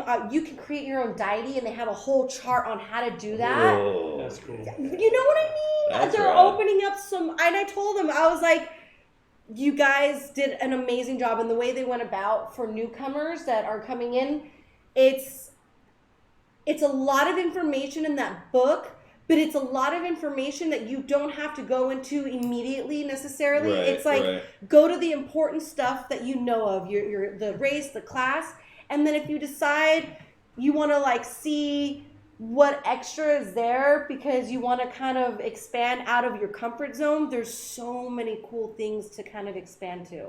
A player this weekend at Ren Faire was telling me that he made 2 new characters with their new character creation mechanics, and he said it taught him about the game really quick, and he was really impressed with that. Because and so I'm interested to check it out. That's why I want to look at it. Paizo is an amazing company. Oh, they really are. Creative Yeah. minds. In October, they have an expanding book too with more classes and stuff like Really? that. Cool. They're adding a witch.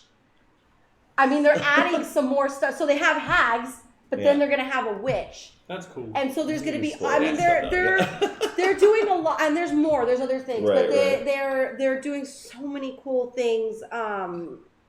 That'd be wonderful if we could kind of unbox that and That would show be some really cool to stuff, see, talk yeah. about it. I just want to show off some of the artwork. Oh god, they always did. Like, I mean, let's be real. All the big companies get the best artwork. Like, man, Paizo, Watsy, they all get the best Well, artwork. their books, bro. When you open it up, the colors are so bright. Yeah. Everything's so vivid, Yeah. and they kind of go off of like the more like really highlighting these bright colors on like their clothing pieces. So it's not super colorful. Like it still fits with that fantasy that you like, but they have like these pops of colors that are different from what I'm used to seeing in that type of artwork. And That's awesome. And the pages are very clean and crisp. Cool. And very, very vivid. And whoever they got to print the books, I don't know what company did, but they came out really well made. Awesome. Yeah. While you were there, did you get any time for yourself to kind of like cruise around the con? I tried not to go out too much because I didn't want to spend that much money. Mm-hmm. But yes, I went out there and saw some things. Saw some people I already knew. I got to meet Fritz in person. That was awesome. Very cool. Yeah, I can't wait to have him on the show one day. Or not him, I guess his wife. Yeah? Yeah, his wife was lovely too. The better half. Yeah. You have matching color hair. Yes, we do. Hers was way more like green though. Hers was bright and beautiful. I mean, she just got hers done. I could tell. I was like, oh my god. It was nice. And yes, and he says he's not a camera guy, but he will sit with Ben and be the voice in the back as with Ben. He said. But we will have his wife on, and we can introduce her and talk a little bit about what. I'd like to meet Fritz in the fleesh. and the pups and the pups in the pupperinos. Yeah. I spent a lot of money at Catalyst Games buying Shadowrun stuff. I got to play Shadowrun. I got to play Violin. I heard you got a big something. Had to ship it, but I'm not sure exactly what it is. Don't spoil it because I think I want to open it. Yeah, we'll open it here. Open it and break it before. No, it's nothing like that. It's more books than it is anything. One thing I want to give away is they made miniatures that I got within the set that I purchased, and that's awesome. They're beautiful and they're gray. So Josh is going to go to town. It was more so a purchase for Josh, but when I got to play test it while I was there, I'm not gonna lie, I fell in love. And it's a lot of fun. It is, and it's really cool because I feel special because I have it before it comes out in October. Yeah. So I mean, I will tell you, as a gamer, going to GenCon does make you feel really special because everyone's like, it doesn't come out until this day. I would love to go one day. God, I'd love to go one day just for that. Yeah. I mean. It's an experience, and it's huge. Oh yeah, it's huge. I mean, I can imagine. Anxiety's already kicking in. It's hot. It's just hearing about it, just getting me flustered. Yeah. During confession today, I'll tell you guys a story of something that happened and why it's very important to stay hydrated. Yeah. At conventions, especially one as big as GenCon, and I heard you guys at Renaissance Fair need to also learn the word keeping hydrated. Or phrase, I guess. I mean, we did a really good job, but I got a firm talking to from the lovely Tracy and the lovely Melanie about maintaining the health of those around you and making sure they drink water and stuff. Give your DMs breaks. Mama Siggy wasn't there to make sure everybody was okay. That's true. I had talking to you about being too loud. You're trolling the case. We have. That was. I know. We'll get to that. Of course, blame the stoner group. It must be them that are the loud ones, of course, right? I'm too busy eating and my then mocha at the end, and enjoying life. Mocha. Yeah. Apparently you guys were not very loud, and I'm very proud of you guys for. I, as one of the owners of the brand, am very proud of you guys for that fact that they came back and said they were sorry. Yes. And they apologized and they gave you some rewards for having to tell you something that you guys didn't actually do. They gave us hugs. Mama is very proud. I'm very proud of you. So, bringing it back to GenCon, there was also the Pop. Yes. So Funko released a Pop Funko Universe game. Okay. And I got to play test that, and that was really exciting. Out of everything that I saw was going on before I got there, I was super excited about doing. And they make you feel special because I had gotten my ticket before going in, so I didn't have to use a generic ticket, which I'll explain to you guys in a little bit what the tickets meant, so that if you do plan on going next year, be prepared for this kind of stuff. Okay.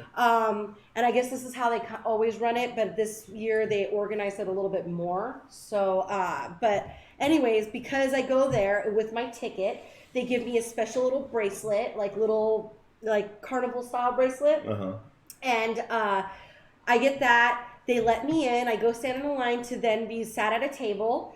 There was different ones. They had DC with Batman. So the Batman box was one of the deluxe boxes that had 4 different characters. So it had Batgirl, Batman, the Joker, and God, who was the other one? It wasn't Robin, because if it would have been Robin, I probably would have got it for Zeke, but they didn't. It was Harley Quinn or something like that. It was either Harley Quinn or another bad guy. I can't remember. Mr. Freeze. No, not Mr. Freeze. I can't remember because I didn't play it. Chill out. The one-liners, dog. Oh man! Everybody freeze! So bad, like Anyways, we love you, Arnold. I do. You were my governor. Yeah, I know. During my stay too, also. Then they had a Harry Potter one, which I'm sorry, you viewers out there, if you love Harry Potter, I'm not a big fan because it just never was books that I picked up because I never had time to. They're on the list. They're gonna judge you. It's on my list of things to do. The aesthetics, I love the way that looks. I love the time period type of situation, and I love the hardshipness and the abuse that Harry gets to shape him into this.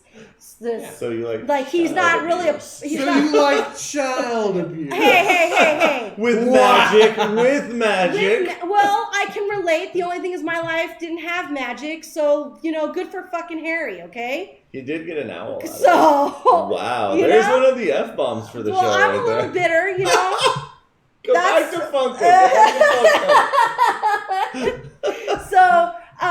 It's your fault. I did. I said I started that one. So with that being said, I really enjoyed not that, but so the Harry Potter was the other deluxe box set, right? Then there was this 2 offsets that only came with 2 Funko Pops in each, and those were the ones that I went with, and those 2 were the Golden Girls, which was Blanche and Rose. So that one I got to play test. Then there was the Rick and Morty, which comes with obviously Rick and Morty, and you can mash the 2 worlds together, so they have to battle against each other, and we will be doing that next week. I'm pretty excited for this, actually. We will. That's awesome. I'm gonna the Rick and Morty is gonna be my first time, so it'll be my first time playing with them on there. So we'll see. Maybe you could be the Golden Girls, and I'll play Rick and Morty if you want. So then that was one of my favorites. I played a little Adventures League. Okay. Oh, nice. We were in Boucher. That's where I played at. Okay, cool. Next week I'll bring the certs. I can show you what cool certs I got from GenCon. Get out of here, dude. Freaking get out of here, dude. Get out of here. So cool. I'm so much cooler. So cool. I earned those certs though. Let me tell you, okay? I earned those certs. All right. So. All right. There's that. What are no certs. Are there a couple of tips you could give the viewers me, because I've never been to GenCon. So you mentioned tickets. What's that? So the way the tickets work is, if you want to play a game, you could go on. You would sign up your badge and all that kind of stuff, and then you go and you see what kind of activities are going to be there, and you can Some of them charge money, some of them are free, but you have to have a ticket. Okay. So then you get the ticket, and that way you're guaranteed a spot at that exact time that they're telling you that this is the game that's running at this time, and it's much easier. Okay. Then there's the generic ticket, which they were $2 a ticket, and each thing it can vary from 1 ticket to 6 tickets, depending on what you're playing, on what the cost is of the game. The Funko one, it was free for me if I signed up in time, or if you had a generic ticket, it cost 1 generic ticket, but that was $2 to play. Yeah. So, and when you get your tickets, there are certain times that you would want to go into the line, because there was times that there were people waiting 2 hours before they can go pick up their tickets. Dang. I was very lucky that because I was all over the place constantly, I was able to keep my eyes on the line, and I literally signed up to everything on Sunday on the very last day, so I didn't have to worry about picking up tickets for Saturday games and stuff where it was super packed. Right. I mean, and not everybody can do something like that, because there's so much to do that people want to have as many tickets throughout the day to be able to do as much as they can. And for as free, I guess you could say, too, to make sure that you have the opportunity to play it and not have to pay for it. And then not only are you paying for it with the generic ticket, but you're waiting in a line necessarily. Yeah. Whereas sometimes if you already had the ticket, you'd literally just go right through because you were on a schedule, That's cool. That's a cool system. Yeah, that's what I thought. It made you feel like you were like in an RPG carnival without the clowns and roller coasters. All right. You hear that, GenCon? More roller coasters, more clowns. Yay! So you met up with Fritz. I did. Who else did you get to meet while you were out there? Did you get to hang out with Rudy after the game? Did you meet anyone else? Well, of course I got to hang out with Rudy. I mean, tell me about some of the people you got to meet. Well, I want to thank Rudy Rudenberg for everything that he did for us. The opportunity that he even got me out there. Derek was one of the other guys that was in charge. He's amazing. All the people, Lauren that I met, Bonsai, who's also a streamer, who was my roommate. I met a lot of amazing people. A lot of everybody's from either LA, which is just a little fly out, or even a day drive. And a ton of people from Seattle. So, awesome. We now are part of this amazing group of family of people in Seattle. That's cool. It was an opportunity of a lifetime, and I'm really thankful and grateful for it. It was, the area in Indianapolis the city is kind of big, but small enough to where the convention kind of connects everything through like these bridges and tunnels and stuff. So it's big enough to where you might want to get an Uber to get to certain parts of the city, and it's like maybe a $5 drive to certain parts, but it's not compacted like Seattle. Okay. It's very open, and it's very comfortable. The weather, though, it was so warm. It was so humid and hot. Yeah. That's all my friends ever tell me. The ones that go out every year to GenCon, it's just humid and hot. Oh my God, you're sticky. The sky bridges. Those things were so like you could barely breathe in them because they would get so stuffy and hot. And then I would go into the exhibit halls and stuff. Mm-hmm. Oh my gosh. The amount of sweat, like I had a backpack on. At one point I had to carry my backpack in my hand because it's like chafing my shoulders because I'm wearing a tank top. So it's like rubbing and sweating, and I'm like, oh my, what the is going on right now? I met Margaret Wise at the I got to meet her. And she's signed all my favorite Dragon. Now, if everything Cindy's getting to do, she gets to go and do this, and that's not fair. That's some BS. It is fair because I'm going to do it now, and then if we work it up so that we go as a group later. That would be sick. You know? Maybe we could just go. It's Cindy, but then there's Cleric Games, and we got to get Cleric Games. That goal is to get Cleric Games to GenCon. That's fair. So, you did a fantastic job, dude. Thank you. Yeah. It was so hard. I liked watching you on the stream. Thank you. The game was good. It's draining to have all the lights on top of you. I know I have lights on me here, It's not. But it's nothing like it is there. Is no, Oh, yeah. You're on a stage there. and the room was not air conditioned. Oh, Ouch. Yeah. why would you do that to so many No, of this? I felt so bad for the bullshit. people. I could around not the adjust because my butt was stuck to everything. Well, I felt bad for the people that were working sound and cameras in the back. The ones I'm staring at over there, they're just as messed up because of the fact that they're around all the electronics and like all the computers. And I was like, and they were so sweet. And there was a bunch of kids running it, and they were amazing. I mean, it was awesome. It was so awesome. They were the true heroes. Yeah, they really were. I mean, Bill, Marcus, again, Lauren, and so many more of them. I mean, they were awesome. Nice. They were awesome. There was no AC during setup or takedown. It was horrible. Yeah, I don't know what was going on. And then when it would start to empty out, these rooms would then pump the air conditioning, and then you'd be late at night with the air conconditioning pumped, and you're like, because now all the sweaty spots are freezing. Yes. Wait, what do you like? Wait, one more time. No, get out of here. I'm like goosebumped up, and I mean, it's just, and then they wonder how you get the con crud. You know what I mean? You're like, no, it's totally the convention center's fault. Well, and also, I've been to many conventions, even back when I was doing comic books, and there's a lot of people who just forget to wash their hands. Yes. So many times I've been at the urinal next to somebody and they leave and I just see them walk out and I'm like, get back in here, sir. Throw my hand towel. Yeah, right? Wash your hands. No, you go and you buy like a box of like those little tiny hand sanitizers and you just start throwing them at people, like little to-go hand sanitizers. Get those. It was the Curicon who had the sign, you know, if you can afford contact, you can afford deodorant, and she's giving out like hand sanitizer.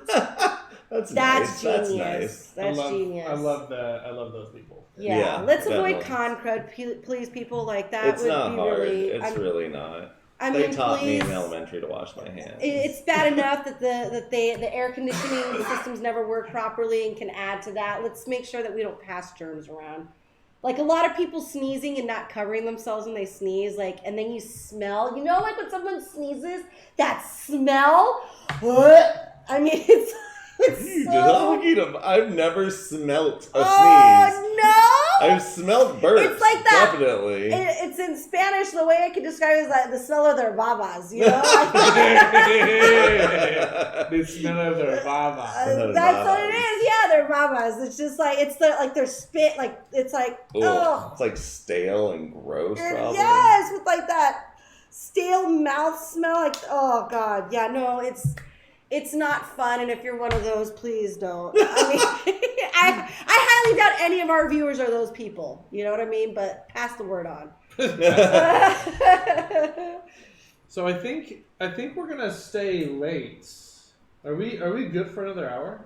Do you want to go for another hour? I think so, because we still have Ren Faire. Do you have to get going? I mean, I'm still laying out the pages for the book, so I probably couldn't do another hour, but I was also supposed to. He is my ride. So maybe we do a few more minutes and we'll talk some more about stuff next week. That's fair. Is that okay? We're also going to be here Thursday. Oh, we are going to be here Thursday. Oh, we are gonna. Yeah. We were gonna stream on Thursday. Oh, did we get streaming to on go Thursday. from them? No, but if not, we're just going to do this. It doesn't matter. Thursday. It's a surprise. What are we doing? I don't know. It'll be in Yeah. the evening on Thursday. Could be Ren Fair recap. Yeah. I was just a DM there. Mikey has all the good stories of Ren Fair. I was not there, but I saw the shenanigans unveiling, Daniel nicknamed my niece Kathleen. Oh god, that was great. What's your name? Ashley. Kathleen? Awesome. Nice to meet you, Kathleen. Ashley. Oh, why'd I hear Kathleen? Oh my god. It was a fantastic first introduction. I'm like, hey. Good time. It was a lot of fun. Ren Fair was a blast. It always is every year. I love camping out there with all you guys. It's always a great time, but man. Yeah. Cindy, we need you. I know. I'm glad I was there in spirit through messages to make sure that I could keep as much as I could under control. Oh, you're great out there. You just know how to keep things organized and flowing and moving, and we were all just like, where are we? Where am I at? What am I doing? Well, I heard Audrey and Michelle tried their best to kind of keep things under control, and so did you, as much as you possibly could. Mikey held it together, trying to make sure everybody was where they're at the right table during the right block. So I appreciated Mikey taking the time out of his, on top of all the other stuff going on at the Ren Fair. I'm probably going to be trying to stay in the tavern and hosting there a little bit at the tavern to make sure things flow and that no one interrupts the DMs, especially since we have Travis Woodall coming as a surprise. That's right. Yeah, next weekend we have Travis Woodall will be coming and running his own modules. Yeah, I made custom maps for Vormis, so it'll be exciting, fun. So while he's there, I get to meet Travis in the flesh. So I want to make sure things go smoothly there, and we don't put somebody in there that's going to be a little distracted. You don't want to put me in You know who you are. You know who you are. But it's any of us but Cindy. Yeah, exactly. And so we'll keep it organized, and I'll be jumping back and forth between the taverns to the other area to make sure things are going. It is this year. It's I know huge it's a far over walk, there. but you know what? Almost passed out just walking. Hey. From what I had to deal with what I had to deal with at GenCon, I think I'm pretty well trained now on the far walks of back and forthing constantly. Right. And I have my things. All I could tell you guys from my experience, please learn from me. Hydrate. Yes. If you're drinking, hydrate. If you're pickles. not drinking, hydrate. Yeah, I mean pickles are great, but that's still a lot of salt. Hydrate. Okay, you need to hydrate. Water is one of the most important things. And like I said, I will explain to you during confession why this is very important and what almost happened to me and what could have ruined any opportunities in the future of me probably going back to GenCon. Oh, I can't wait. I know this now. Should we kick to confessions now? I think we'll. I think we can kick to confessions now. All right. Well, since we haven't. Wait! Before we do, I want to show off my skirt. Oh yeah. Look at. You're killing me, Smalls. It's not the coolest. It's like a wrap skirt, but that's the best part. You're killing me, Smalls. Man, The Sandlot's a classic. Yeah, Whoever hasn't watched that. Oh, if your kids haven't watched it, take care of yourself. Take care of yourself. Watch that. Yes. Take care of your kids. Be a good parent, okay? And show them what realness is. The Sandlot. That's childhood right there. It's another one that came out around the same time, didn't get as much love. Little Giants. It was basically The Sandlot, but set in modern time in football. Yep. Yeah. And it had what's his name that played Ed Bundy. During that whole time, I think that was all about kids and organized sports and venturing, having adventures. Those are pretty popular. Because what was the Mighty Ducks? Mighty Ducks was man, that was a good one. Emilio. I had out of one of my confessions, Emilio Estevez, I had the biggest crush on him when I was a kid. Who didn't? So you want to know? You know how every kid's like, oh, I love Pretty in Pink, and I love 16 Candles, and all these movies. You want to know my childhood favorite movie? Young Guns. Oh yeah, I watched that movie religiously as a kid, and then one time my brother got a hold of the cassette tape that I had, and he recorded cartoons over it. Talk about rivalry right there. I almost killed him. Yeah. I was a turning crying. point in your relationship. Oh, and then my mom was like, why are you so upset? I'm like, how do you not understand? I kind of wish that I could meet Cindy when she was hitting puberty and seeing the transition of you being a sweet little girl to a monster, but not really. We're all monsters during that time. I'll tell you my favorite part of Young Guns is when Emilio's in the bathtub and he gets up and you see the booty shot. Girl. She was like, That was like your character. I became a DJ, okay? So that's where I was discovering that I was a woman. It's when I became a woman. I'm 14, Mom. What? Emilio Estevez. God, I can't wait to move out of this house. You were the man of my dreams when I was a child. You helped me reach womanhood. Hashtag Emilio dreams. All right. Take it away from that. Daniel, you know about confessions. We take this time Do you have To any? confess Would you to like to things. join us in confession? Sure. time? I'll do Yeah, a give us confessional. Let's confession. see. What can I confess? Man, what did I do recently that I need to confess about? Did you do anything at Ren Fair this week? I did a lot of things at Red. Oh man, I did a lot of things at Red Fair. Any confessions from that? I did have a wonderful story. Should I tell the bar story? Oh, about the guy? I can either do the guy or the bartender. Bartender. Story. All right. Well, We'll leave Betsy. out names and we'll just talk Oh about no, but what's Betsy going on. knows about this story. I already told her. She thought it was hilarious. So here's my This is confessional. okay. So I go to the bar on a break from DMing at the Ren Fair. So that's what I do on my breaks. I go and have a drink because I already ate my food. And I'm sitting there, or I'm standing in line, and then I get to the front of the line, and it's this wonderful bartender. She's always there every year. She's one of the older women who bartends at one of the bars there. I'm just going to keep it at that. I'm not going to say the name.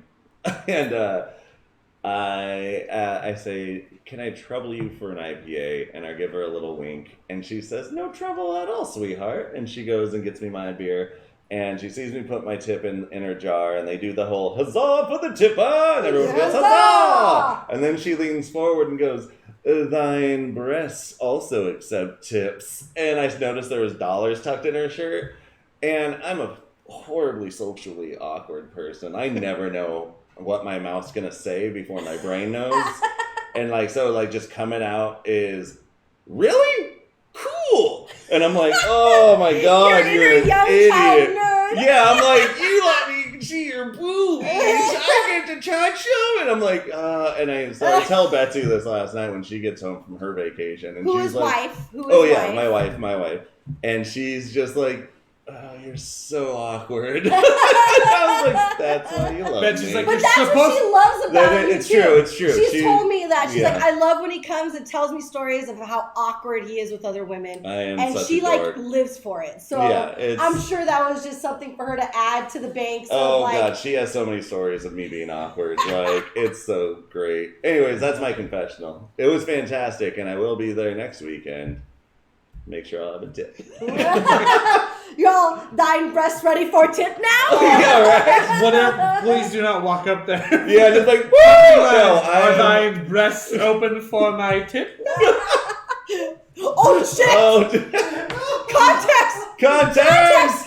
That's why you put Man, the you know dollar. what? You put the That's dollar. why you put the dollar. You start Yeah. with your hand in your I'm pocket. gonna start that conversation. I'm just gonna Oh, ash in the shit. tube. Who's ashing Yeah, ashing in the tube. Ashing in the tube. I still We're don't here to want remind that. you about the Don't forget ashing to in spread the that tube. around. That's a new Uh-huh. saying. My Anyways, confession is similar to yours, Daniel. So we're hanging out with a bunch of our DMs and a bunch of our friends, and as much time as I've spent with them, like, we don't really know each other that much. Like, things like, what's your favorite color, what's your favorite food, things like that. right. This story. Well, so I thought it would be fun to like play a couple of social games, like Two Truths and a Lie. How drunk were you?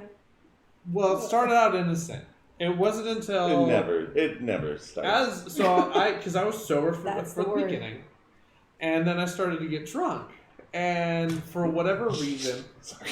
oh, did you just smack it? Yeah, sorry. Bam! It was my foot. I'm sorry. Anyways. What had happened was Now what happened? what happened? We're playing Would You Rather, and I don't know. It's always what- such a bad game to Yeah. start when In you're my wasted. mind, this made perfect sense, but the words that came out was, would you rather poop in someone's pants or have someone poop in your pants? That's a How about wonderful- neither one? That's all that I said. And everyone's like, what kind of question is that? I mean, I think it's a valid one. and in my mind, what I meant to ask was, Are we trying to save this now again? I had to. Yeah, see, Ben was there for this, okay? Would you- No, I wouldn't fun to ask. No, oh yeah. Ben was like, I'm out. Him and Danny and Lo went to go fight a Tarrasque. Dude, they got drunk and like, let's fight a monster. Yeah. And they D&D. scampered off. Yeah, Oh wait. Red Irish Rose, is that the full name that I'm saying it correctly in the right order? She was the one who informed me of this tale. And so I heard it from her before I heard it from you. And then you went ahead and retold it to me earlier, and I was like, Jesus, Mikey. Well, okay, so what did you want to say? Take you What I anywhere. meant to go with was something like, would you rather poop in your friend's pants or have your friend poop in your pants? That doesn't make it any better. Well, kind of a little bit, because you're both friends. Someone has to do it. Not Are you gonna bite the anymore. bullet, or would you prefer your friend? No. I thought your question was in a life or death situation. And now you're changing that again? No, because when I first See, said... now... If you... Look, we're in confessions here. Be This real. Poop I need Gate to know. 2019. Poop tell Gate the 2019. camera What can we believe? I need to know, would you bite the bullet, or would you make your friend bite the bullet? Someone's pooping in someone's pants. Whose pants get pooped in? I'd poop in their pants. Yeah, why the hell would I want poop in my pants? Yeah, I don't want poopy pants. Mikey, I love you, but if something were to ever happen... Is this consensual? I'd be like... If there was a situation with me and you, and someone had to poop in the other person's pants, I don't want you to poop in my pants. Yeah, I'm going to say, Mikey, we're going to go out on the limb here, and you're going to be a gentleman and allow me to poop in your pants. You're going to be a goddamn gentleman. So that we can get out of the situation alive. Is there a friend in your life that's...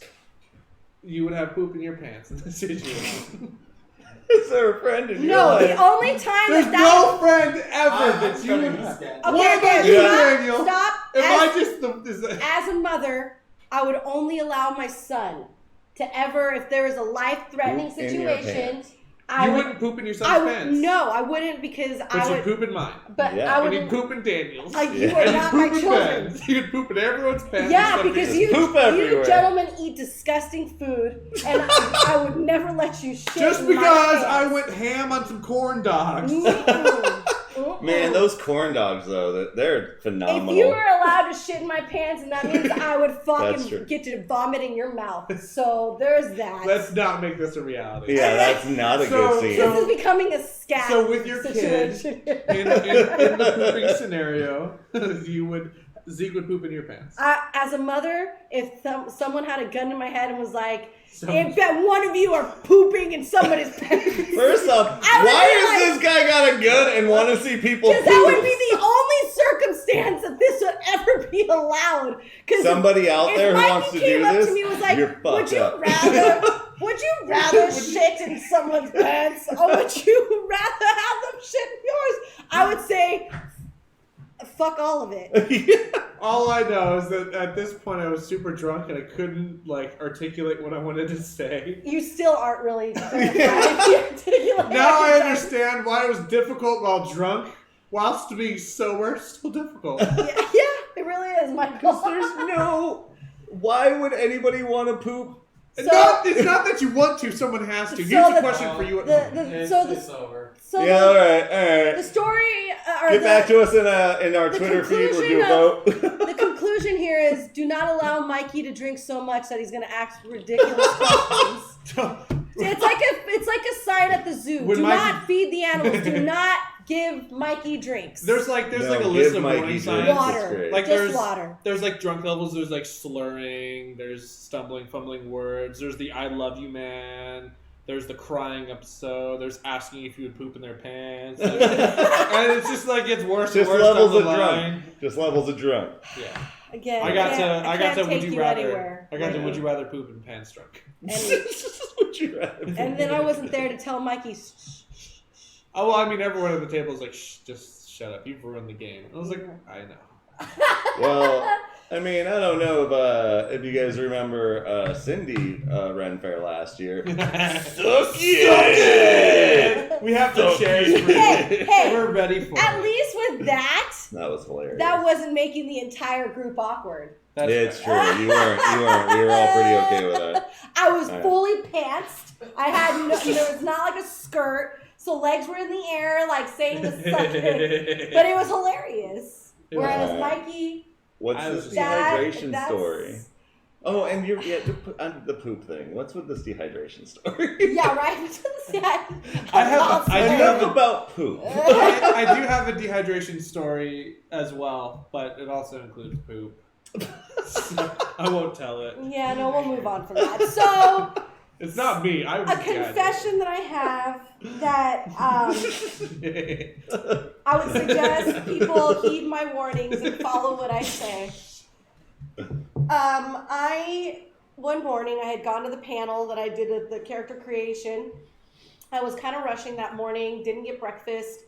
I knew better and I should have bought myself a water bottle, but instead I bought myself a Coke Zero because I was hoping for the caffeine. And I did my panel, everything was fine. And then my first interview, I was this wonderful company called Atomic Mass Games, who created it's like a tabletop war game with Marvel characters. Oh, cool. So it's like BattleTech via Marvel, and it's really fun. Like you can pair up and do like partner attacks with your characters and all kinds of cool things. You can do actions like throwing a trash can at somebody, and there's cool miniatures that come with the game. It's really, really cool game. But I was interviewing these really funny guys, and they were amazing, but I started to get dehydrated while we were recording. I have never, everyone sweats from their armpits, but I'm like dripping sweat from my armpits. Like even before we're recording, like I had to get like a napkin. First I thought it was the organic deodorant I chose to use that morning. And I was like, oh my God, it's totally the deodorant. It's totally the deodorant. And as the interview is going on, I start to realize maybe it's not the deodorant. I think I'm not feeling so good. And it's getting even hotter. And I can feel like this head dizziness while these guys are talking to me. And I'm starting to feel like this is not okay. I'm looking in this direction to the guy who I'm talking to. And the light is coming right into my left eye. And at one point, I go completely blind in my left eye. It went blurry vision to blindness. And I'm like, okay, I don't know. I haven't watched the recording yet, so I don't know if you could see it in my face, if it shows what's going on. But at one point, I'm like, right. And I lean over and I look at the board so that you don't see my eyes. And I cross my eyes to try to get the vision to come back. And then at one point, I feel myself while they're talking. I look over and I'm staring at the camera and I feel myself go like this. And it was like not because I was falling asleep. It was literally I blacked out for like a split second and like forced myself to. Wow. Please. It was so bad. It was so, and I felt terrible. The guy, and then when we were done, when they're like, cut, I literally jumped out of my seat and ran and grabbed this Starbucks coffee, that like iced tea thing that I had bought, sucked it down within like 2 seconds. When I looked, I was all, oh, it's gone, you know? And I had to run back downstairs, get myself 2 bottled water, drank the whole bottle. Then I took a shot of espresso to like really like make the water like absorption even more quicker, because how it dehydrates you. So I figured drinking the water before making a caffeine, like something that's going to pull water into my, like kind of force that in, drank another bottle of water. I was way good to go on the next people. But I had to tell the people, like, because they're like, I'm sorry if we talked too much. I was like, no, you guys were great. You guys answered so many good questions. I'm so sorry. I almost blacked out. It had nothing to do with you. I'm super dehydrated. I was like, I was wearing makeup too. I could feel just sweat all over me. And it was so bad. I felt so bad. And I was like, it would have been so bad if I would have just blacked out like completely and fallen over or like slammed my head on the front. God, right? It was bad. And that was the one bad moment in the con. And it was sucky because Rudy and I had been hanging out right before, like the day before at night, because Rudy and I ended up being neighbors. His room was literally right next to mine. Oh, that's nice. And we didn't know until the next day when we're like, oh yeah, I gotta go back to my hotel room. I gotta go back to mine too. Like, oh, okay, cool. Like, we're kind of like, how are we gonna do on time if we're like having to go to different hotels, you know? But then he's like, and I'm like, wait, where are you at? He's like, the courtyard. And I was like, that's where I'm at too. What room? And then he tells me the floor, and I'm like, I asked him what floor, and he's like, and I was like, what room? And he says that, and I'm like, I was like 520 and he was 522 or something. And then we get there and we're right next to each other. So it was really cool. But anyways, Rudy was having this huge conversation about, you better stay hydrated. It's important to stay hydrated. I'm like, yeah, you're right. We gotta stay hydrated. The production people didn't have like water there for you. Man, That's one of the biggest issues that we have on production. Well, and they were trying to get water. I mean, the production team was amazing and they were working on such limitations that there just wasn't enough support for them at the time. So they were trying really hard. I mean, Bill, one of the guys there, I believe he was one of the assistant production managers. Bill, oh my God, if you're watching, he's amazing. He's such a sweet guy. And he like bought me lunch one day because he saw me kind of sitting there. It was on Saturday. It was my last day of doing things, but I just didn't want to leave the area and break a sweat. Because everywhere you walk, you're going to break a sweat. Yeah. You know what I mean? And I don't want to look all nasty on camera, even though I did that one time. And so I was like trying to relax, and I was like, yeah, I was super well hydrated that on Saturday. Yeah. Saturday, I learned my lesson. And Double-fisted water. I think I had like 4 bottles of water right before I went on to like my first thing on Saturday. So I was very well hydrated. And but he brought me food. He brought me a little Chick-fil-A chicken sandwich, and I was like, my favorite sandwich, and you brought it for me. Thank you. Like, I was so excited. But I mean, that's all I can tell you is that make sure you eat, but more importantly that you stay hydrated. That water. And if you have to pee multiple times a day, then you have to pee multiple times a day. But really take your time. And from what I heard, you guys at Renaissance Fair needed to be more hydrated also, especially if you're drinking. Why does Mama have to be there to tell you this? No one got heat stroke. No, I heard many of you came close to having a heat stroke. And I'm not saying this out of anger. I'm saying this as a concerned mother. You, my family, my children, please stay hydrated. All right. You know? God, get off her back, Mom. God. Did you wear your sweater? It's getting At cold nighttime, outside. it's gonna get cold. Wear your sweater. Make sure you cover your neck. You lose a lot of heat in the neck. Oh, but that is my confession for the day.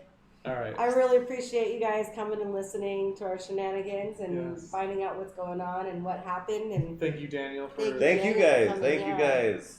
Collateral Damage, the RPG, on Kickstarter now. 29 more days. Check it out. Check it out. Watch the videos. Collateral Damage RPG. We're hoping to get next week Dangerous Curves in the studio. Hoping, fingers crossed, if not, maybe by next Tuesday. I know one of these 2 Tuesdays we're going to have them in. The girls that are, I don't know if you can see it in the back. There's a picture of these 2 lovely ladies.